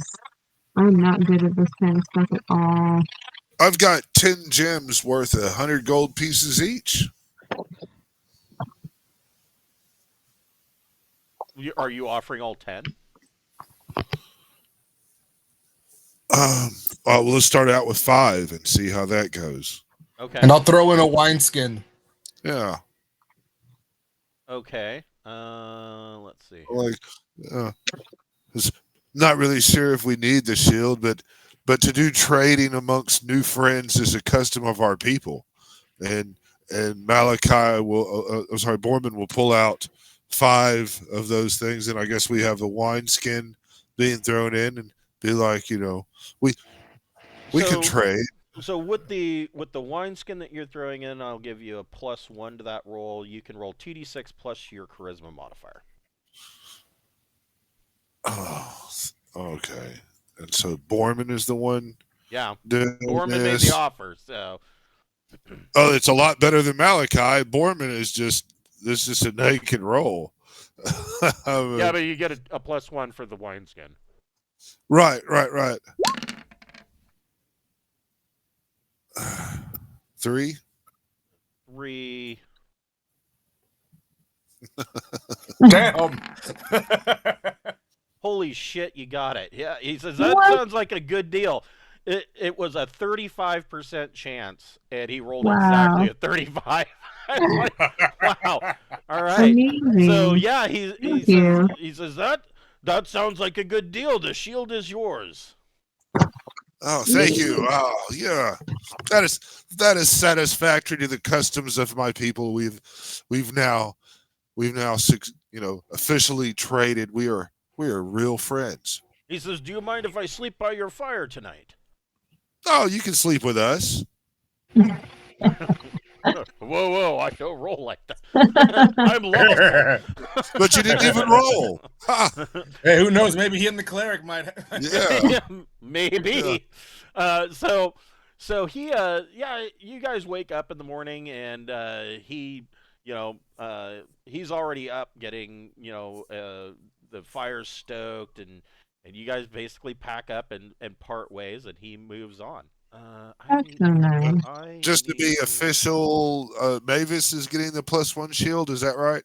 That's what I wrote down. Yep, there you go. Okay. Thank you. So if you didn't have a +1 shield before, that drops your AC by another 1. That's such good news. I did not have a +1 shield. Heals are very important. So, yeah, we definitely want you to have nice armor class. What's your AC now?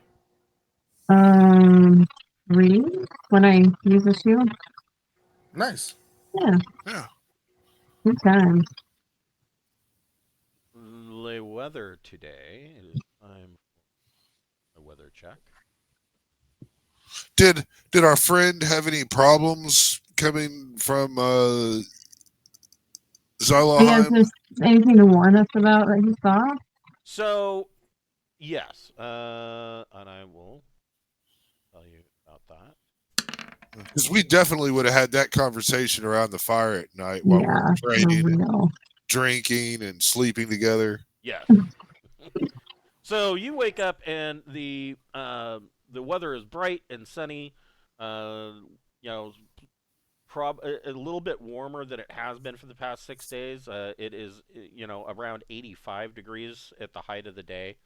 It still gets chilly at night, but Yeah, during the day is quite warm in the summer, and that is a little. Scotty says, that's a little scary because that does bring the risk of um, avalanche in a lot of areas. So um, we'll want to limit our sound and our voices to alleviate much of that threat.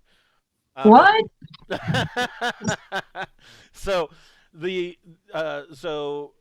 Titan tells you that that he didn't run into any particular problems, but let me double check something here.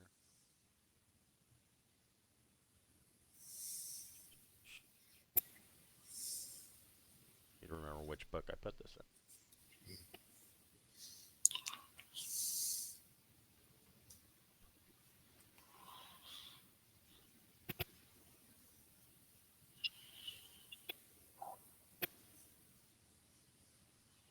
Yeah, he says that he didn't run into any problems, but he does tell you that in the past, or long, long ago, there were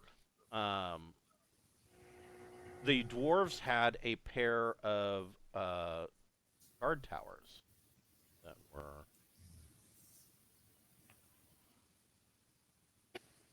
right there. Hmm. And he tells you that normally they are that they're manned, but he notes that he didn't see any guards there like they would normally would. Hmm. And we'll tell him about the tower that we. Yeah, to not go in there. Yeah, don't waste your time. We cleaned it out. Well, I mean, we did kill most of the stuff in the tower, so I mean, Avoid the top floor. yeah, Yeah. avoid the Basically. top floor, but we think we've made the bottom floor rather safe and mid range. If you happen to find that lower floor, leave the chariot alone. Yeah. He says he does ask. He says, "Did you have any problems with Stromvolt?" Yes. Yeah, we had to kill 3 giants and a whole bunch of hellhounds, like 11 of them, 12. He tells you. He says that a friend of mine left left Stagholm a few days before I did, and we were planning to meet up again in Zlatoheim, and I didn't run into him. I fear that the giants may have caught him and have him kept as a slave in the dungeons beneath their keep. Damn it. That Do we really need to go sucked. rescue him, or are we gonna keep going? He says I might scout out the area. Well, if you're there when we come back, I mean, do we? Man, that's part of being a friend, you know? Yeah, he's a cool dude. I think we gotta go back. At least try. Yeah. I'm gonna vote that we turn around and go back and help him find his friend. Me too. Now, is that Malachi voting, or is that our? Ooh, if we help that's him, there's Borman. treasure. Friend Borman, like voting. there should be some big treasure down in the bottom of the thread. And Malachi's indifferent. He's like, trading with the dwarves, trading with the giants. It's all trading. Yeah, Mavis wants to go because it's the right thing to do, and Aurora doesn't. So she's like, whatever. So Jackson's on board with it.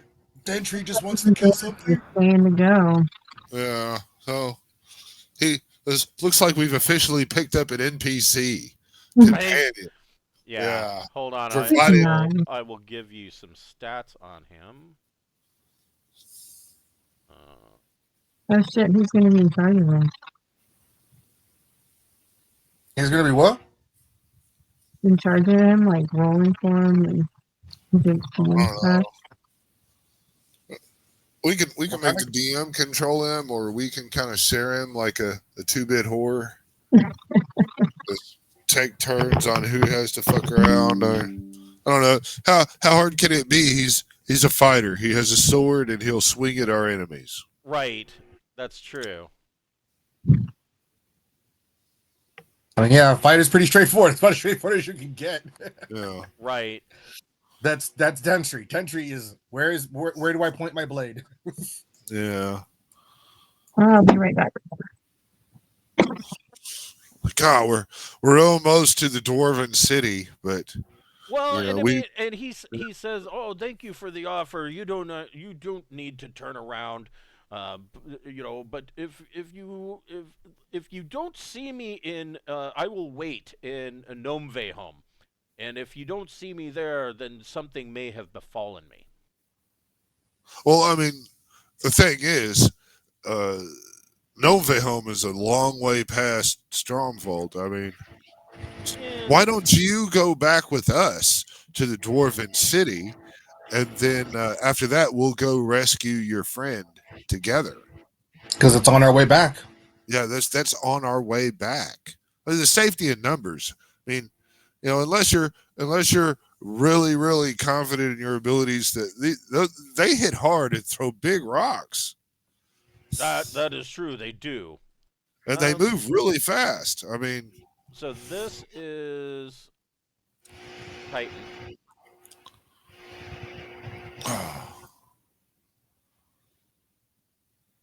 I mean, yay for the THACO 14, AC 4. Oof. He gonna get hit. he's got that cloud kill, polymorph feather. I mean, he's got some nice. Well, I Ring mean, of control animals, huh? yeah, the rope of climbing, ring of control animals, spell He no scroll. longer has the shield +1. Right. Yeah. But I mean, God, Would a lawful character be able to use the ring on a chaotic dog? I would think so. Yeah. Hold on, just a moment.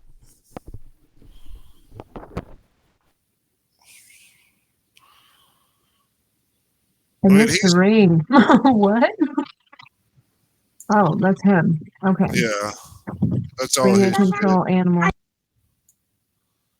He's, I mean, if he goes and he gets into it with the fucking Stromvolt guys, he's going to become a slave or get killed. I mean, Yeah. it's action economy alone. Yeah, he's fucked.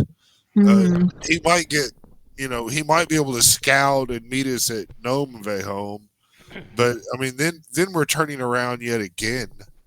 I mean. But within it, I mean, on the other hand, we're really close to the fucking Dwarven capital where we can just knock that out. It's 3 or 4 days travel just to get back to the giant fortress. It would be, let's see, 1, 2, 3. And he's by himself. He is by himself. You're looking at about 3.5 days worth of travel to get back to Stromvolt. Okay, well, Mavis is going to pray and ask the gods if this is the right thing to do. Maybe get some guidance. Okay. Okay. I mean, I don't think you're going to be able to talk us out of helping you because Mavis is determined to be a martyr someday. So she's casting guidance. Is that right? I guess so. Yeah. I'm just trying to figure out if this is wise. That must be one of the new spells. Let's see. I don't know about spells. I was just thinking the character would pray and maybe make a wisdom check or something. I know that there is a spell. Kind of like a divination kind of thing. Yeah, kind of. Let's see here. Cantrips, cleric spell. Yeah, guidance is one of the new ones. It is a first level spell, I believe.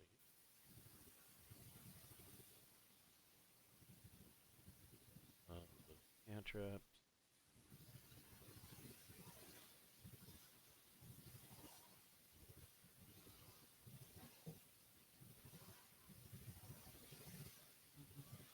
With guidance.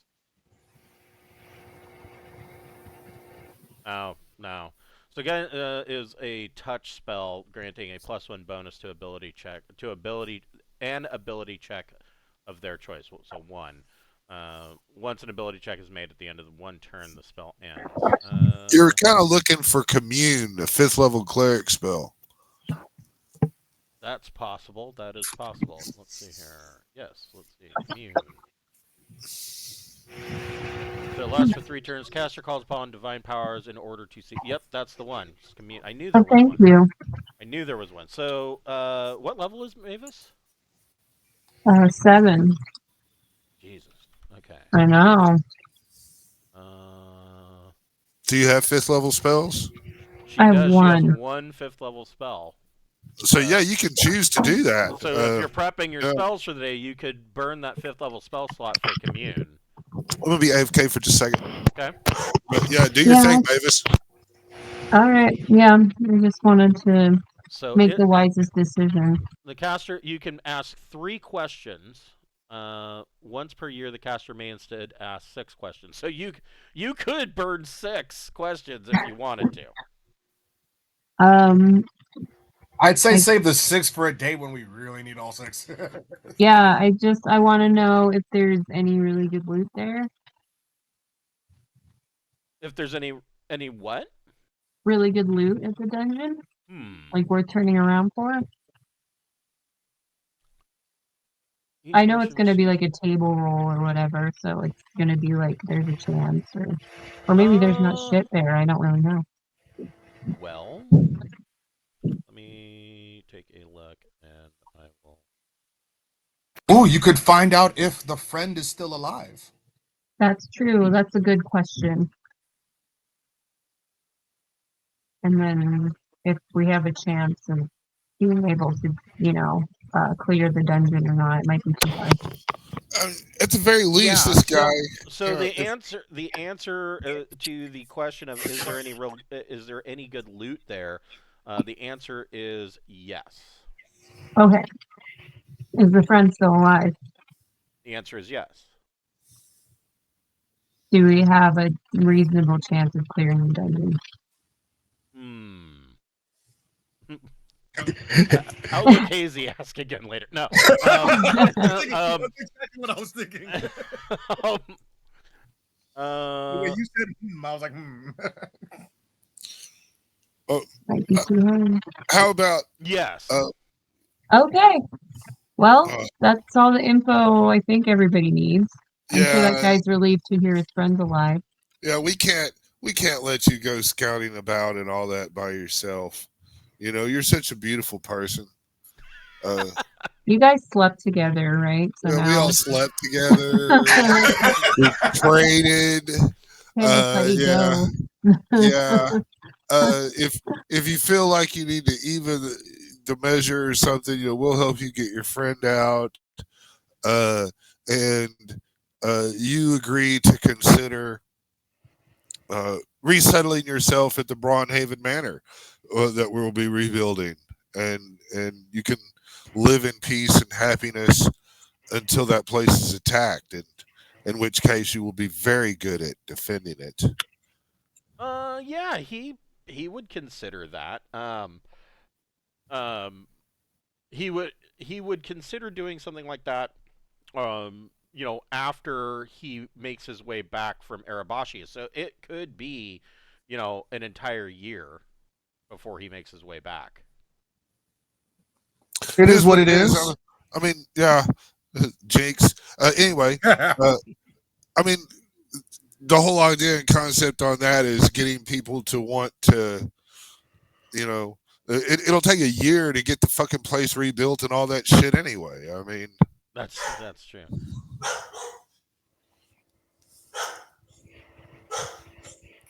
Hold on here. I am. I'm gonna need you to put a note somewhere that he'll come back in a year or die.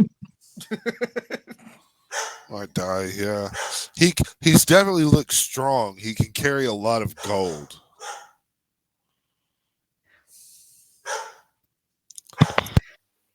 His name's Titan. Yeah. I'd be more inclined to believe it if his name was like Tiny. Let me see what this says. And it says.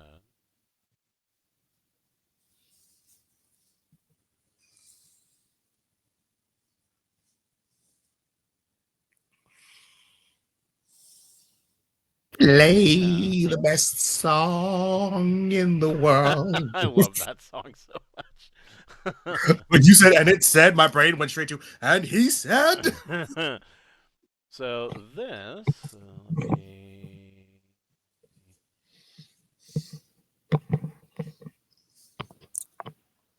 Need to give him a name. Titan? Yeah. Tiny.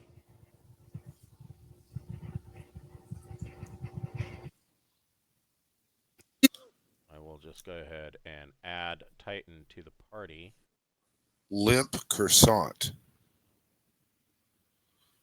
Years from now, there will be other pastries and baked items that will famously be limp. And So we're gonna do like a theme like Dragon Ball where everybody's named after a pastry instead of a vegetable. good, I was just fucking with Limp Biscuit. You know. Ah, Yeah. I like it. He is going to be in all players' journal.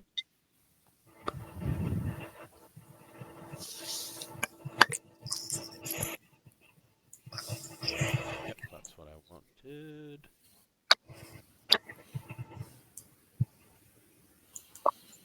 That.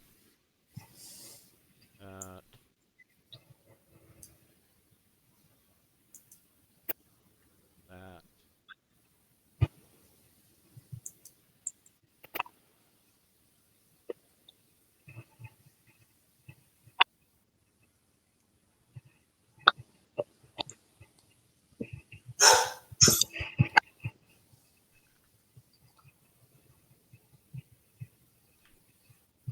And what he's listed as Titan Fighter right there. Yep. Easy enough. And then I will do that, and then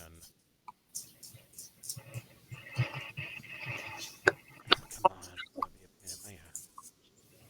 Do it.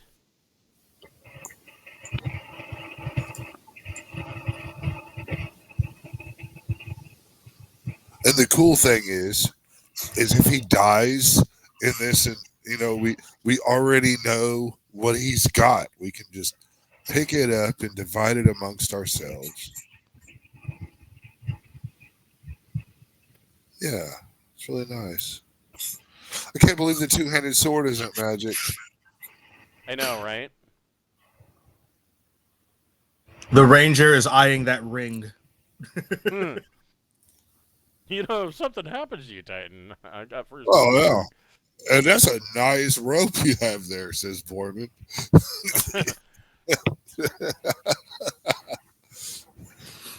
Matter of fact, the ranger asks, where did he acquire a ring as such?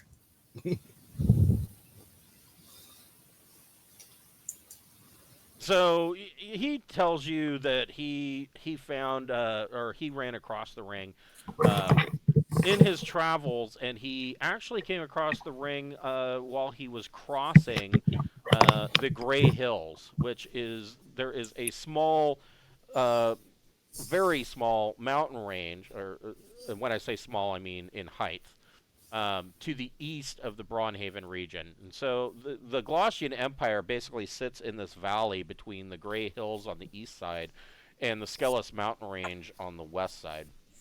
And And so, as he was coming back along the Eastern Tradeway, he ran into, or he found that there was a tomb in the Gray Hills, and he did what adventurers normally do, and he rummaged through the tomb, and he came across this ring. Ooh. The Gray Hills, all we really know about the Gray Hills is that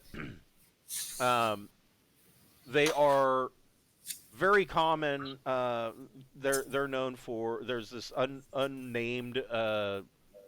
They call it an unnamed river. It's really whether it's a river or a creek or a drainage ditch really depends on what time of year it is. But in the fall and fall through spring months, the water, drains down off of the Gray Hills, and that river can actually become quite brisk and fast. In the spring through fall months, especially at the height of summer, it's barely anything more than a trickle. And so, and like I said, it's rather unnamed. But the other thing that the Gray Hills are known for is that there are large amounts of gnomes that live in the Gray Hills. They Ooh. they are known for having their small warrens and whatnot in the hills. And then on the eastern side of the Gray Hills, that is what is known as the Frontier Kingdoms. And originally, the Frontier Kingdoms were a part of, or were considered to be ruled over and a part of the Glaucian Empire, but in reality, that wasn't really true, and it is more or less considered a lawless region. And today, there are at least 3 different kingdoms in these Frontier Kingdoms that all kind of vie for control. And Titan tells you, he says it is a very lawless region, but there is one of the Frontier Kingdoms that is ruled over by a keep of paladins, and this keep of paladins are dedicated to Saint Gloucest, and their goal is to ultimately put things right in the Glaucian Empire. But the biggest part of this is that and it's by no means all of the paladins in this keep are this, but there is a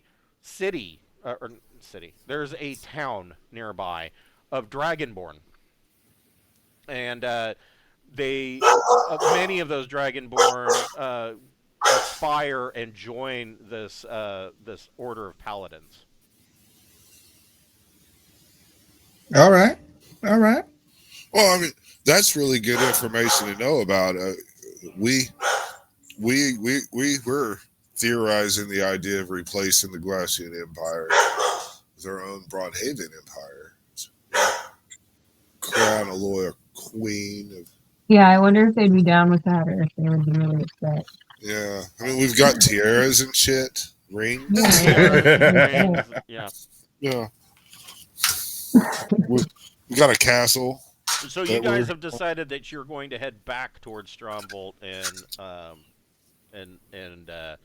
That's right. We're going to help him get his friend. Okay. Because that's what our I feel good about the decision at least. Yeah.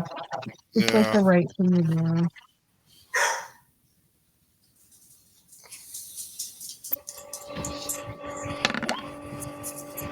There we go.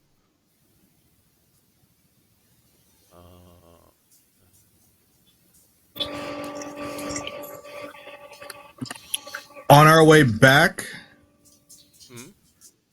on our way back, as we approach, Jackson would like to look for tracks to see if there's maybe an alternate entrance. Okay.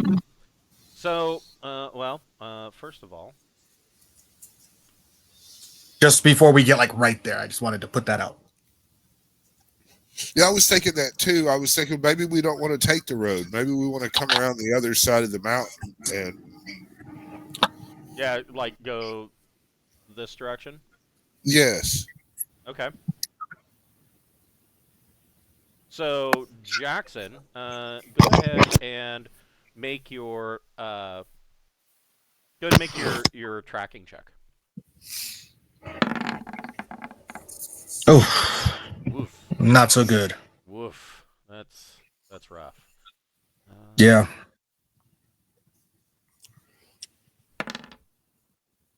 Does Scotty help or something? Scopty doesn't know. Scopty is terrified. Is he gonna hang back? I wouldn't blame Yeah, him. he's definitely gonna hang back. Hang back.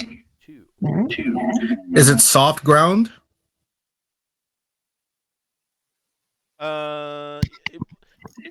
So we will get to that in just a second. That's a good question, though. Not that it really matters. I rolled way too high for it. I rolled too high. Yeah, yeah. If it had been a little bit lower, I could have used that soft ground. So it is soft ground. A foggy drizzle. By the time you get here, has come in. Visibility is cut by a quarter of its usual distance.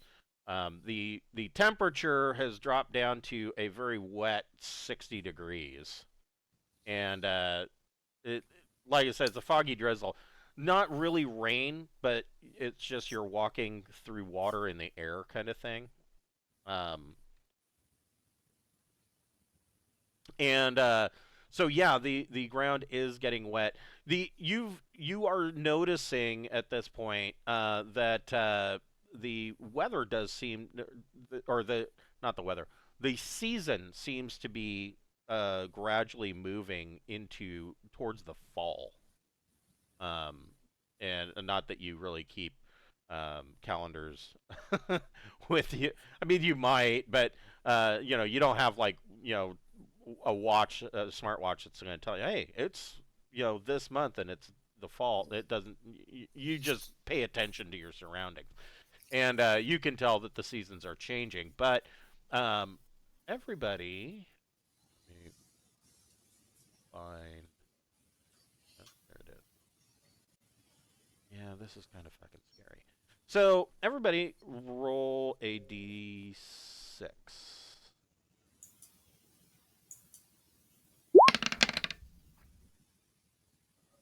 No and no. Oh, I guess he gets to roll a d. And he didn't see it. What about Nobody saw shit. Oh, Scopty saw it. What about Dentry and Jackson? 3 and a 6. Yeah, you didn't see shit. And Mavis and Alora? I think you gave me a 6 and a 4. Yeah, so no, you didn't see shit either. Scopty, Oh, however, um, he quickly tells everybody to get down and to duck down into some brush. Of course, Borman. So, I mean, if you guys are traveling, Borman, are you going to be invisible? Yes. All right. I will be invisible and up front. I mean, I just can't see a reason why it's not logical to be invisible and up front, Right. especially in a dangerous area. I mean, What about Jackson? Jackson's cloaked unless he thinks there's a good. Unless it's like nighttime and we're not together, he's cloaked. He just knows to keep his party in sight. Okay. So. And does he have any bonus? First of all.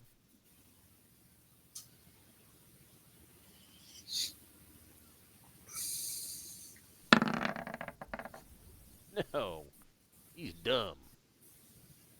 And second of all, he doesn't see you. But so Scopty tells it's everybody, kind of whispers, a loud whisper tells everybody to get down. And you guys see, and he points to the sky, and through the drizzled uh, clouds and whatnot, overcast day, you make out the shape of a black dragon flying. Oh fuck. It does not seem to see you. Oh, thank goodness for Scotty. Like it just flies by. Is that kind of just Yeah, it's I like guess so. it's like, if you're over here on the road, you can see it, off in the distance, flying over towards the edge of the mountain and kind of descending down the side of the mountain. all right? Well, cool. There's no reason to poke that, but we'll make a mental note of it. There might be a dragon slayer down that way. What Right. kind of, so the white dragons are like frost dragons. Is the black dragon like fire or, you know, Acid. Acid. acid? Yeah, Ooh, they don't generally like dwell that. in swamps and marshes, so you would know that Yeah. somewhere down towards the bottom of this mountain is a marsh, and Okay. yeah. But so yeah, black dragons are still chaotic. One of the things that I've noted is that not all the dragons in old school D&D are the same. So like in pretty much third edition on, it was like, oh, all chromatic dragons are always evil. Yeah. All metallic dragons are always good. That's not always true. So like They have more personality, like individually, I guess. yeah, a little bit. Like a blue dragon is neutral. Gotta talk As to them. but yeah, black dragons are chaotic. Just avoid that. Yeah, black dragons are generally pretty pissy. They're not as bad as white dragons, but yeah, they're pretty pissy. Yeah, you stay hunkered down and wait for that big chunk to pass, and come back in. Okay. So Jackson, you fail your check, but Scopty, you guys up here. Probably more along this line.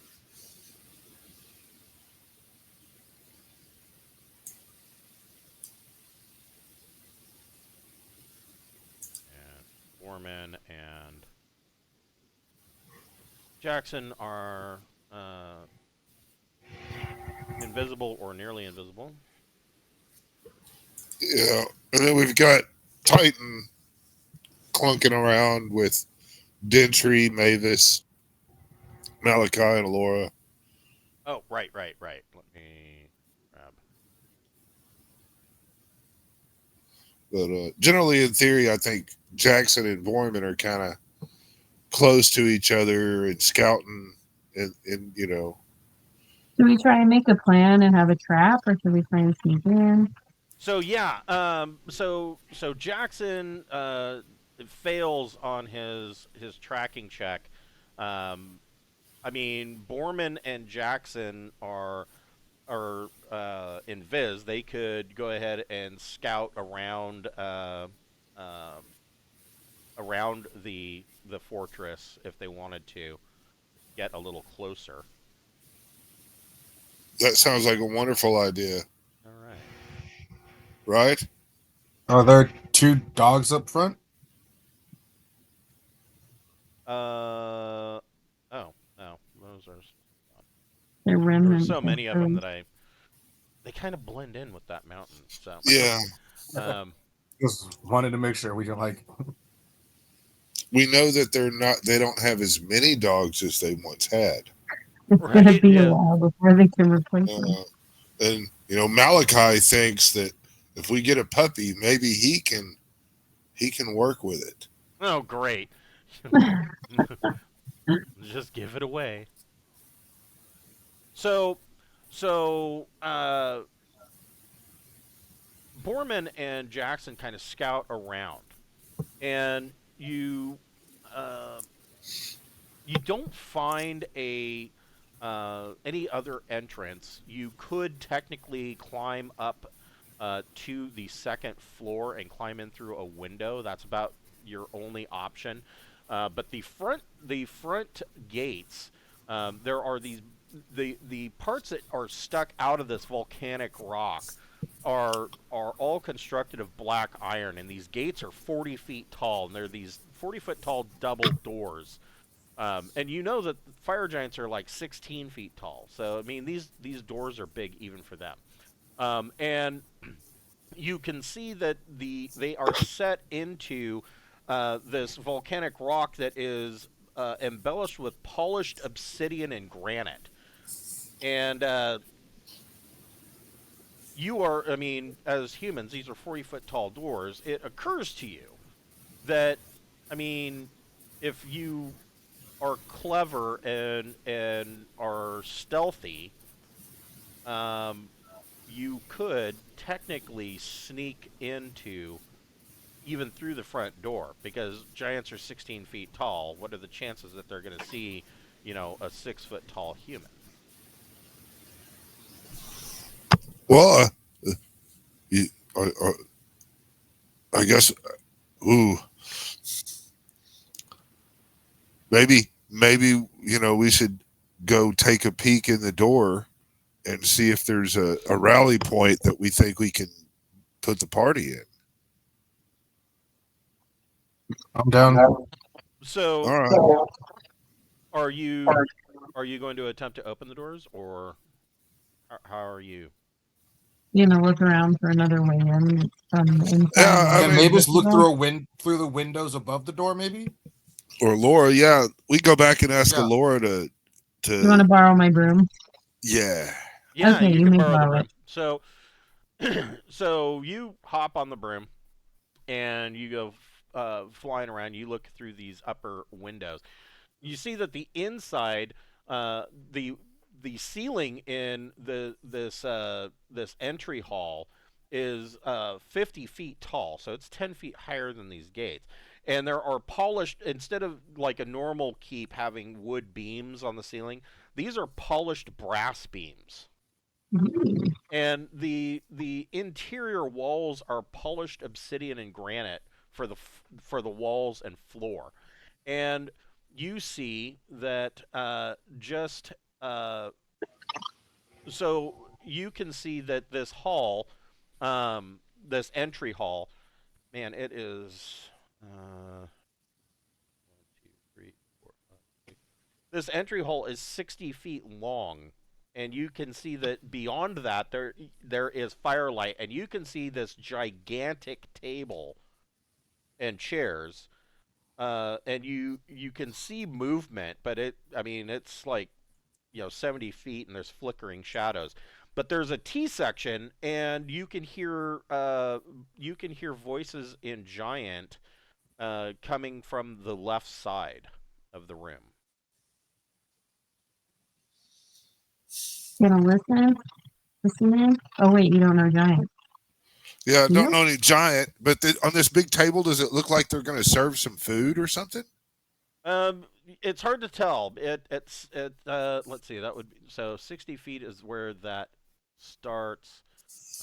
1, 2, 3, 4, 5, 6, 7. Yeah. Now, while neither Jackson or Borman can really see, I will point out that Borman has an amulet around his neck. So, What's the range on that amulet? It doesn't have a range. The same plane. What's the amulet? The eye. Right, but it should have a range. How far I can see, not the range of usability, but how far I can see. Yeah, okay. That's the same range as crypt site, which is 30 feet utter blackness. Yeah, no, Yeah. and it's not utter blackness. There is firelight in here. At 75 feet, you can see that there are shadows moving around the table, but that's about all you can see. The other thing that you notice is that the air coming out through these windows at the top of this gate is really hot. I mean, it is quite warm in there. All right. When I say hot, uncomfortably warm. Like normal people keep their house like 68 to 72 degrees. Well, It's like 85 in there. what about second floor of this tower here? Okay. So second floor, and that there is a second and there is a third floor. Well, I'm gonna ask Jackson to pick a floor. Which floor, Second. Jackson? Maybe you guys could sabotage something. to That's what I'm distract thinking. them. If we can look through a window and find a room that's empty, we can piggyback everybody and With get that them in thing. this room. So flying up to the third floor. Or you're right, sabotage, poison. We've got some poisons. I was thinking if you break something where they all have to, freak out and fix it, that'll give us lots of time to search and find people and get them out. Yeah. Because I would think that if we make some noise on like the first floor by the entrance, maybe we enter over by the third floor, more likely to go our way also. So flying up to the third floor, you see that this tower is actually a staircase that spirals down and connects to the three floors: ground floor, second floor, and third floor. And each the second floor and third floor each have a two or three. I guess there's 4 windows. There's one on each side of this tower, and being giant windows, big enough that you could easily fit through. I mean, these windows are like 5 feet wide. And so inside these staircases, black iron and baked clay bricks is what this tower is made of. And the stairs go up and down, connecting to the other levels. Both Jackson and Borman roll a wisdom ability check. So you want to roll under your wisdom. You can subtract your wisdom modifier if it is bonus. Add it. I think I did it. Negative. I think I did it. Double checking. My wisdom is 11. I did it. Okay. So, Borman, you can hear. So these stairs go actually beneath the ground floor, and you can hear the sound of screams and the cracking of whips coming from way down below. Okay. This is probably the way that we want to go, though. Right? I mean, if we're trying to save the dude's friend, That's probably where he is. yeah, going down there would be the way, right? Could be if you want to sneak in and get the one guy makes out, sense. or if you want it to be a thing where you break something big and then a whole bunch of people run away. It Yeah. kind of depends. But you might not be able to save everybody. You'll have to get a good look at what's going on down there to see what's possible. And then the question is, you would have to go back and inform the rest of the party what you found. So you'll have to use the broom or climb use the broom to ferry people up, or climb. And then the question is, do you want to go in through the third floor or second floor window? What do you think, Jackson? Or you can go in through the windows on the above the front gate. And when we looked at the third floor window, was there anybody in there? It is a closed off tower that is a stairwell that goes all the way up and down throughout the fortress, and there is a closed door. So it is just an empty tower. Well, at that point, then I guess second floor is fine. If we're not going up, we might as well start one floor lower. Yeah. Yeah. So Borman will jump off the broom because I'm invisible. So and I'm very quiet.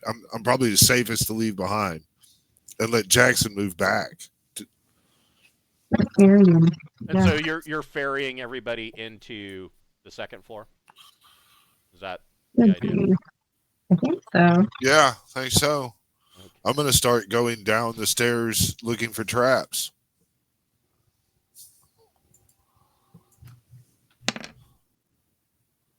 Yeah.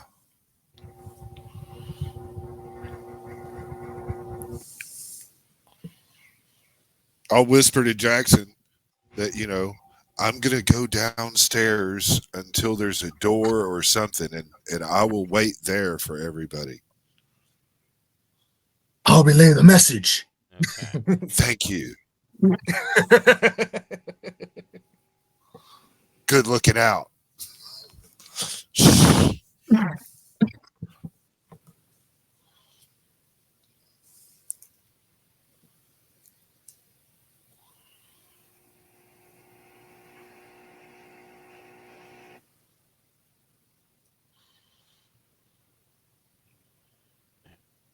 Oh, yeah, that's going to be a crowded tower. So each one of these squares is 10 feet. Borman, Okay. you go downstairs. There is a way.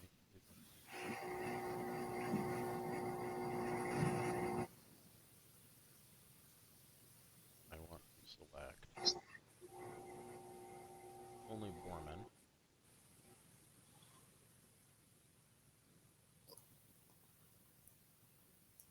We go. So, Borman, did your map change? Yes. Okay.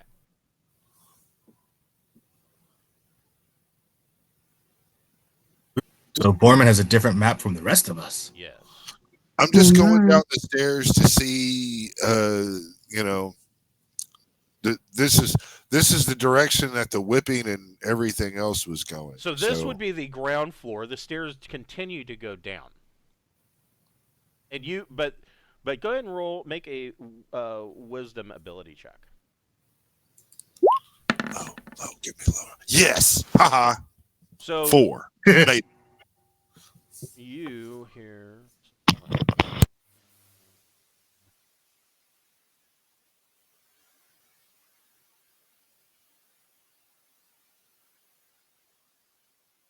So from outside the door, you can hear the sound of. Oops. Did I lose Borman? No, you did not. Okay. I've turned on my cow picture because I don't want everybody seeing me right now. Oh, okay. Having a moment of privacy. Okay. So you could hear giants speaking around the table, and the giant language. And let me just double check this, but I don't think that they even listed a giant language. Languages. There it is.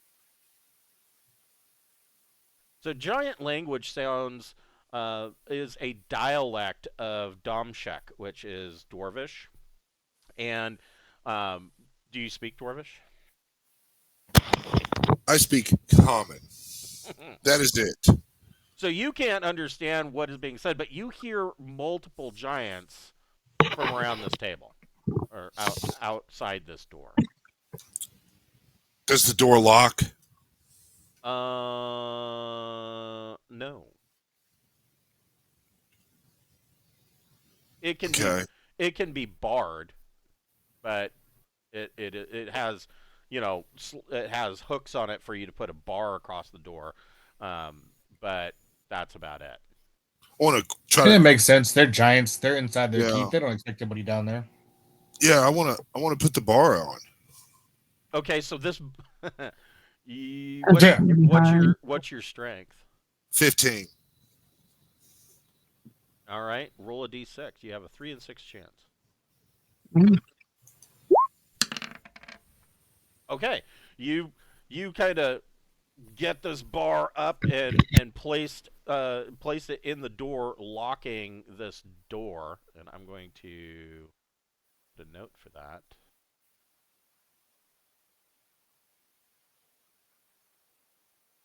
Like so, that it is locked. And then I want to continue on down the stairs. Okay. Copy you.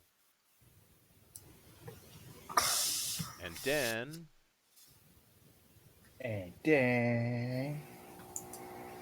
And your map should change again. And I got a 5 looking for traps, so. All of our maps changed that time, by the way. Oh. Not mine. Mine stayed the same. All right. Mine But didn't. yeah, Yeah, that's you not guys can. Yeah, anyone that wants to look through the eye can see what's in Oh. front of my chest. So, I mean, in theory, Sorry, someone I watching. grabbed the wrong thing. So unless I didn't see it. If that's helpful. tells us I thought what's it down there. changed, but I didn't really look at it. Is Malachi relaying what he's watching through his eye? Yeah, he'll be like, "Oh man, Borman's put the bar on the door going down."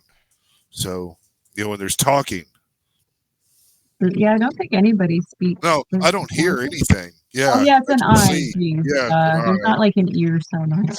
Yeah, I didn't get the ears of the dragon. That would be a goofy looking amulet.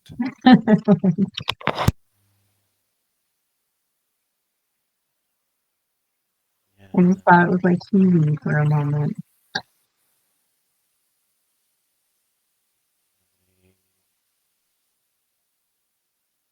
I'm regretting doing it this way. Yeah, because I'm still on the ground floor. Right, yeah. I'll regroup everybody. There, that worked. There we go. Now you should be on a new one, right? Yeah, little small area there. Is that door closed? It is closed. And so as you get down to this level, the heat is quite a bit more intense down here. But the door is closed. And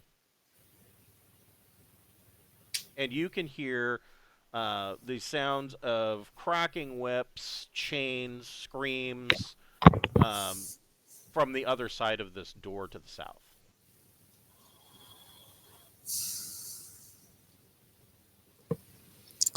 Man, I've got a whole bunch of people in the stairwell, and I've got to think that they're coming down soon. Hopefully, would it be safe to say I had some chalk? I don't know. Do you? Oh man, probably not. I've never actually said I got chalk or anything like that. But I can You wet know my to get some in the future. right. Is there some dust and shit in the corner? Sure. In the dust, I want to write with my finger, "Come down." Okay. So this dust that you find in the corner, you find that there is this is prevalent throughout this lower level. There is a fine black gritty dust over almost everything down here. Yeah, then I want to write, "Come on down. This is the way I think." Okay. And And then what? yeah, I'm just gonna. I know they're coming down. I'm gonna give it a second, and and shake the eye and make sure they see. And, in theory, Okay. yeah, You Malachi should, will darn it. yeah. Okay. And then I'm just gonna wait. I'm gonna wait at the door and listen for if anyone comes this way towards the door. I'm gonna take them. Okay. All right.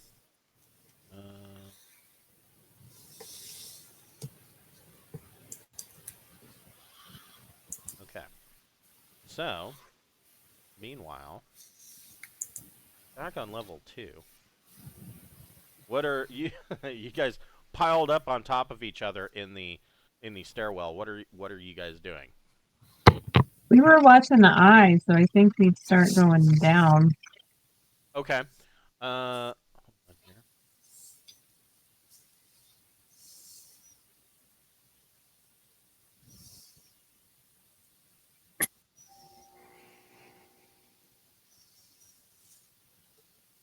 And 13.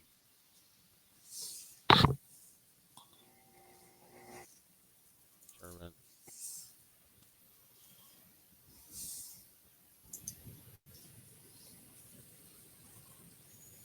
It's been a while since I wrote this.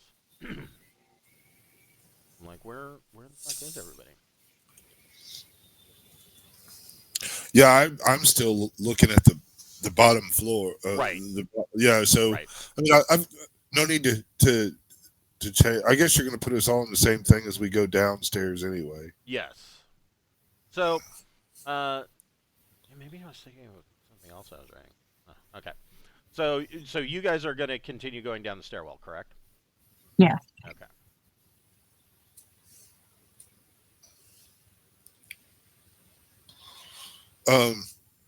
All of them.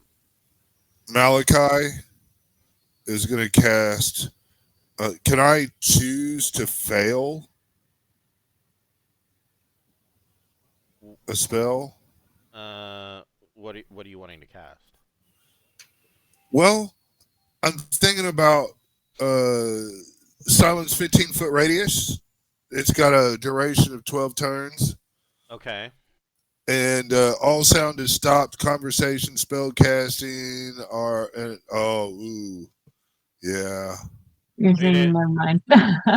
Yeah, I don't know that you want to do that. I will do it at the door. Okay, so when we come in, as I leave the area, I'm going to cast silence in the stairwell right here past the door. And in theory, any noise we make down here will not go upstairs through the stairwell and alert the other. That's going to be my theory. So I'm not doing that until we all kind of go in. But then I'm going to cast silence in this stairwell, and Okay. that should be a sound barrier. Yeah, that because this stairwell is like 40 feet in diameter. Yeah. So if we open the door and chaos, starts happening, I'm thinking if I cast silence right here in the door area, that sound won't travel through and go up the stairwell to the rest of the tower. Gotcha. Yes. That's my theory. Yeah. So how that works out is entirely up to you. I gotcha. Actually, let me fix this right now. This should be 10 feet. Go.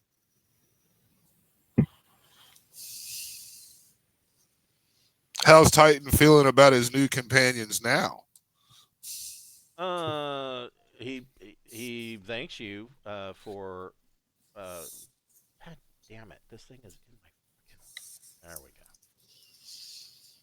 He thanks you guys for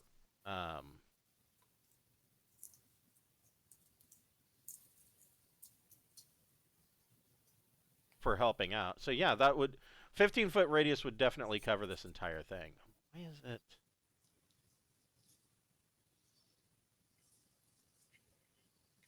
Yeah, that's the same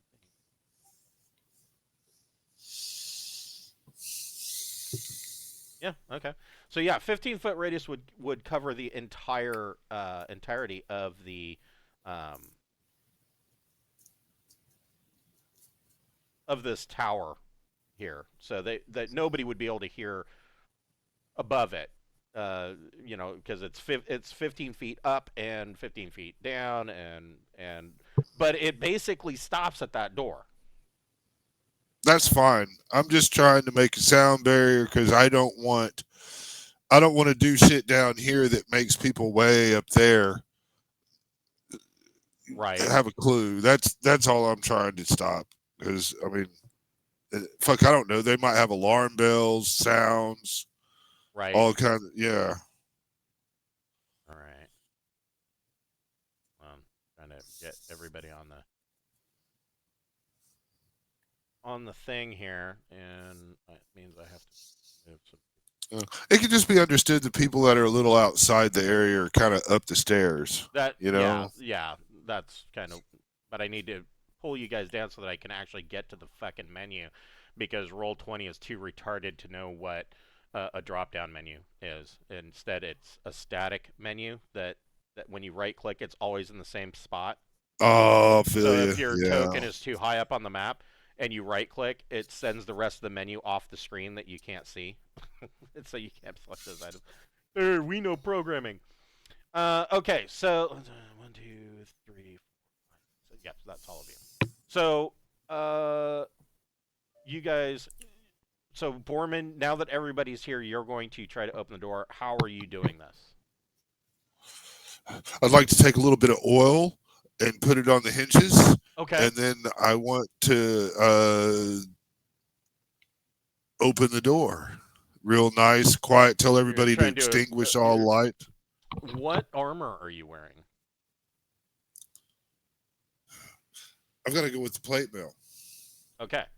So you're going to I've got magic boots that negate silent, that negate my silence penalty for plate mail. That's true. Yeah. Okay. Go ahead and make a stealth check. Let's see how it works out. Yes. Okay. So you open this door, and in this room beyond, you see that there are vats of magma in the middle of this room. And there is black iron anvils, and there are numerous people that are basically wearing nothing more than loincloths, and they are shackled around their ankles, and some of them are shackled around their waist. They're basically chained to these anvils, or to, they have a length of chain that will allow them to move between the anvils and the magma, and they are essentially sticking iron ingots into the magma and then pulling them out and putting them onto the anvils and banging these into, looks like they are smithing weapons. And there are slaves that are skimming iron from the surface, and the temperature in this room is almost debilitating. I mean, you open the door, and I mean, it's just literally a blast furnace.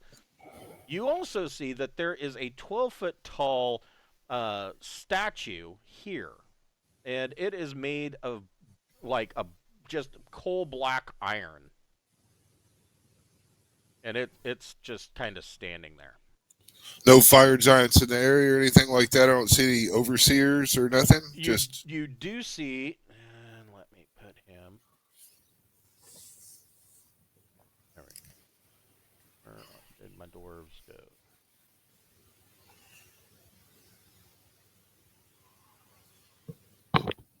You do see a fire giant standing in this corner.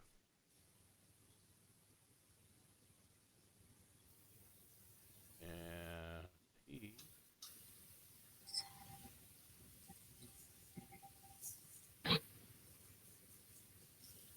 he is the overseer, and he does have a large whip. And on his hip is a giant-sized short sword.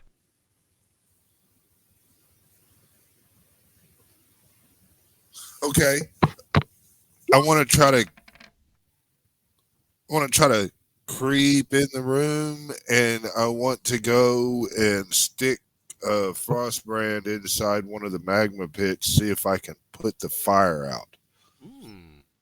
You have a 50% chance.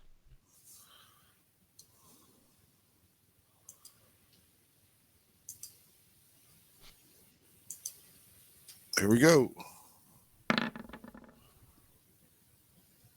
New. So you stick your frost brand in, and there is a sizzle, and but it and you can see that the surface of the magma kind of hardens a little bit, but it doesn't put the heat out, and you are not noticed.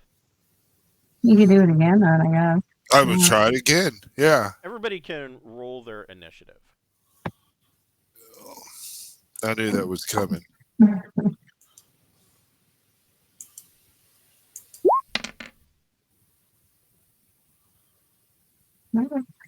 All right, so 5 and 7.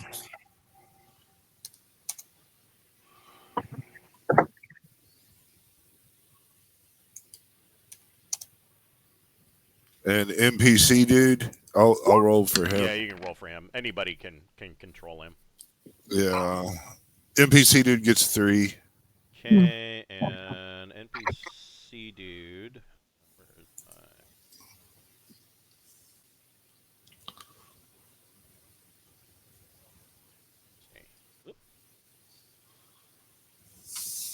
NPC dude gets he's got a dex of 8. That's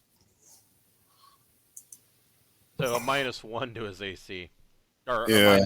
-1 to or a +1 to his AC and a -1 to his or to his initiative. That's not fair. That's why he has an AC of 4. Right. So Yeah. he got a 2.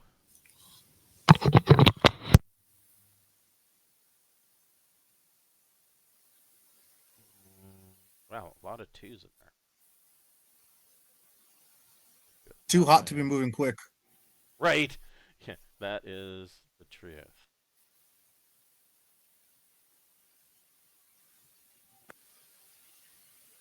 So, Borman, you guys don't see it. You see the door kind of slip open, and in the black dust that's on the floor, you can see some footprints that you're assuming was either Borman or Jackson.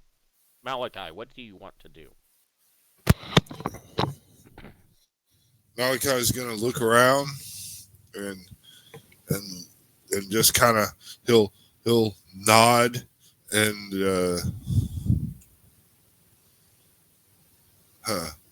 10, 20, 30, 40, 50, 60. He's all the way over there, 60 feet. Is that what I'm getting? Yeah, these are so. Yeah, these are correct. All right, well, cool. Should be more from where Malachi is. I mean, assuming that he's at the top of the stairs, he's like 80 feet away. Fine. Malachi will step in a little bit, and he's gonna just. Yes, he's not gonna do the silence like he wanted to do because he's going to. No, man, I'm gonna stick with the plan. I'm gonna fucking wait. Okay. What I'm gonna do? I'm gonna fucking wait. Okay. So, what does Borman want to do? Borman's gonna try to put the fire out again. Okay. Go ahead and make another roll. Fuck! Yeah, no. Yeah, I'm just. Yeah. Fire Giant sees nothing. The Fire Giant, in this amount of time, the Fire Giant he gets. I mean, the slaves are working, barely. They're working as best they can in the heated conditions, but this Fire Giant just gets like. You can see that he just enjoys whipping them for like no reason. He work faster, crack, and then he laughs.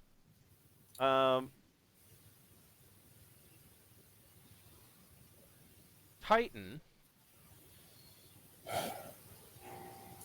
It's on. He should like peek out there and see if he recognizes his friend. So Titan pokes his head out and looks, and he says, I can't tell if my friend is out there. Somebody needs to do something about that damned Fire Giant." Man, I don't know why Laura has to be so far down in the twos. Well, she didn't have to be. If you want Laura to go first, she can.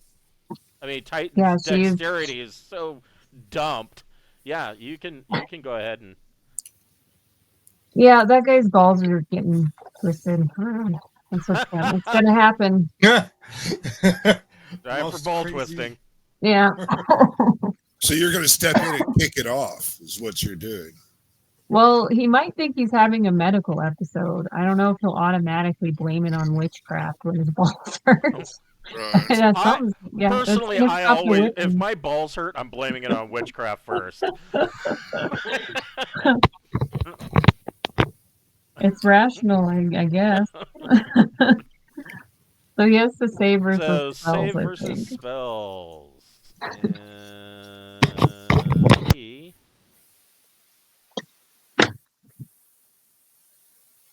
he has a spell save of 10. He made it. And that doesn't. His balls are impervious. Damn it.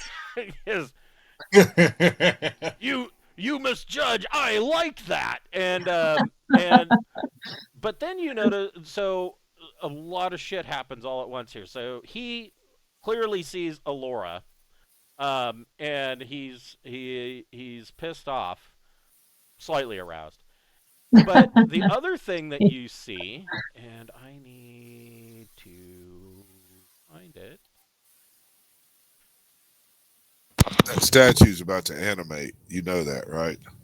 Yes, it is. Fuck, I didn't know. Oh, I Didn't know feel it you. was coming. Yeah, it animates. We'll see. It hopefully it does its thing next turn.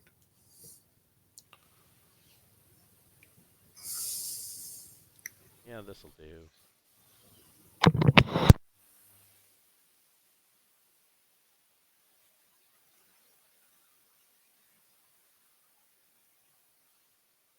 It is an iron golem.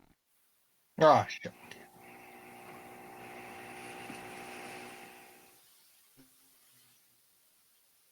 And it is pretty tough.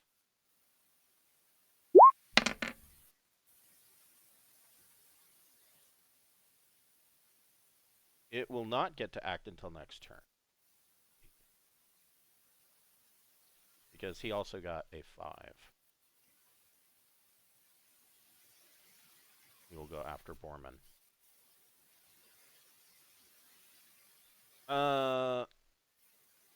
Let's see. Jackson, you have a 2 as well, so you can go before Titan. What would Jackson like to do? So the golem is now changed over. Yes, it is. Okay. It is active, and so I don't necessarily know that Jackson would know too much about golems. It is 12 feet tall, and it is quite frightening. And it has a big iron sword in its one hand. Okay. Um, Jackson is gonna try and make his way over towards the fire giant to hopefully kind of finish that part of the fight off quickly if he can. Okay. So let's see here. How far can I get before I can't get farther? And neither the golem or the fire giant will see Jackson. Excellent. He is invisible. Invisible, 20 feet. I can get to about here. Okay. So I'm gonna kind of just move along the wall over this way Yeah, and wait till everybody my needs next to. turn. Yeah, everybody needs to get the fuck out of the stairwell. Yeah, that's kind of where we're going with this. Yeah. Yeah. Jackson's out of the stairwell, moving closer to the giant, but like not at the giant. Okay. Kind of just mingling in with people working and stuff. They don't know what's going on. Right, and he's invisible anyways. Mhm. Here's a good question. Do they see you? They don't. The slaves don't see you either. They're like so the slaves have all basically stopped mid work and are staring at Alora like, "What the fuck are you doing? Why are you here?" Mavis, what do you want to do? Are any of them surprised by the golem? No, they know about the golem. Oh shit. Okay.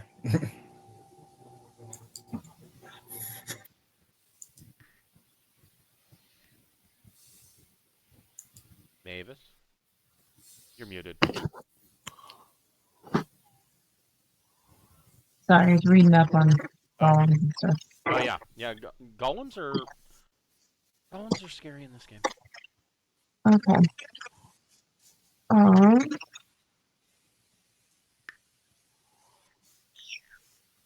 let's light them up. Do guiding bolt. Okay. Just get out of the stairwell. So, but does that mean up or down? Or south In. into the room. Can I like make it past people to get into the room though? Yeah, they're friendly. Yeah, I would say you could move through their space. I mean, these are Okay. 10-foot squares, so you got some All right, wiggle yeah. room there. I'll come out here and yeah, I'm gonna guiding bolt for this guy. Okay. I think that's a D6. So he will take D6 plus 1 damage first.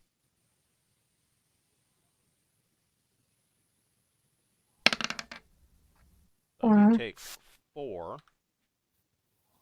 And he needs to make a spell save.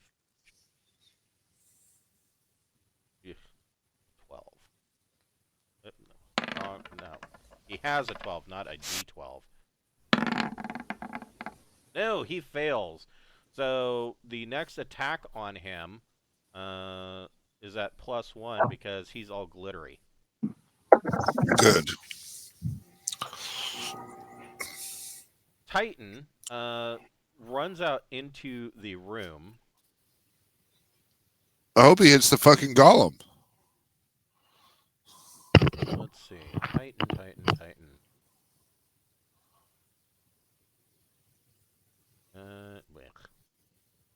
As the 8th level NPC, him tanking the golem is what I hope he does. So here is the problem. He doesn't have a weapon that can damage the golem. All right, because it's not magical. Right. But he can use his strength modifier to parry, and with that, it'll add to his AC. That is true. In fact, we can say that Titan. That is true. That's what I get for reading the combat rules. Well, not only that, but parry's a good one, but there's another one too. It is in the first issue of Carcass Crawler because he is an 8th level fighter, so he gets some combat talents. He gets 2. He will take Defender. When the fighter is in melee with a foe, any attacks the foe makes at characters other than the fighter are penalized at -2. And he will take...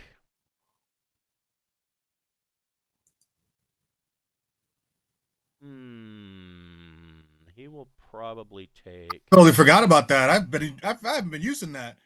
I have that. He will take Cleave. So when in melee with multiple foes, the fighter strikes a killing blow. They may make an immediate attack against a second foe. The second attack roll is penalized by -2. So he can cut, if he kills one, he basically cuts through him and cuts into the next guy next to him.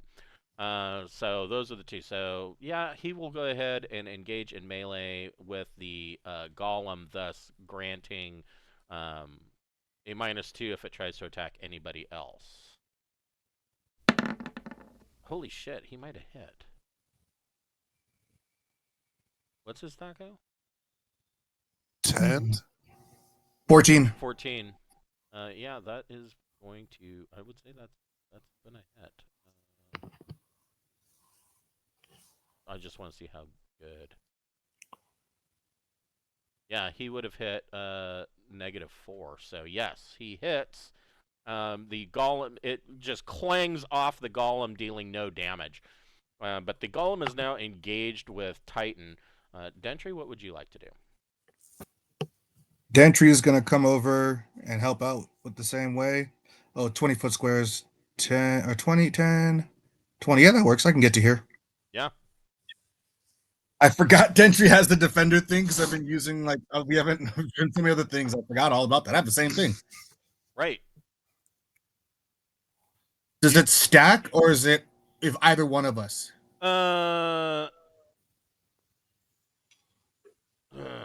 That's a good question. He's engaged in melee with Titan. If he attacks Dentry, he's at -2. Right. If Dentry then gets into a fight, if he attacks anybody other than Dentry or Titan, he's at a -2. So it would stack. So he'd be at a -2 for hitting basically anybody. Yes, he's at a -2 for anybody. Right. But he wouldn't be at like a -4. No, he wouldn't be at a -4. He'd be at a -2 for hitting anybody. Okay. Okay. Well, then, yes, I will move in here and I will attack to also give that +2 back to Titan. Be like, I see you, Titan. I see you. Okay. Ugh. Yeah, I might be engaged, but I ain't hitting shit. Yeah, your sword just clangs off of this golem's thigh. But we are going to break here for today. We'll pick this up next week at 12 o'clock. But before we do, you guys get some XP.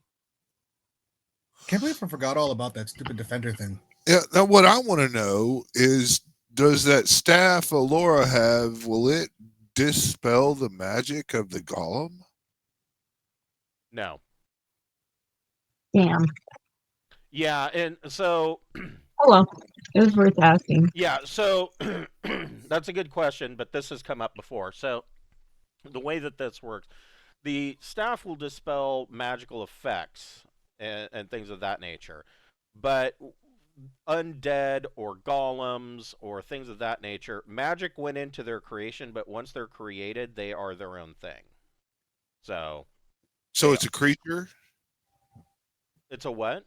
Is it a creature? Yeah, then? it then becomes a creature. Oh, so it's susceptible to marionettes. Mhm. That's a good question. Well, it's not a creature. It's a construct. It is an Construct, yeah. It is a artificial being constructed from varying materials. In this case, it's iron. No. So no. Okay. Well, thank you. But everybody gets 708 XP,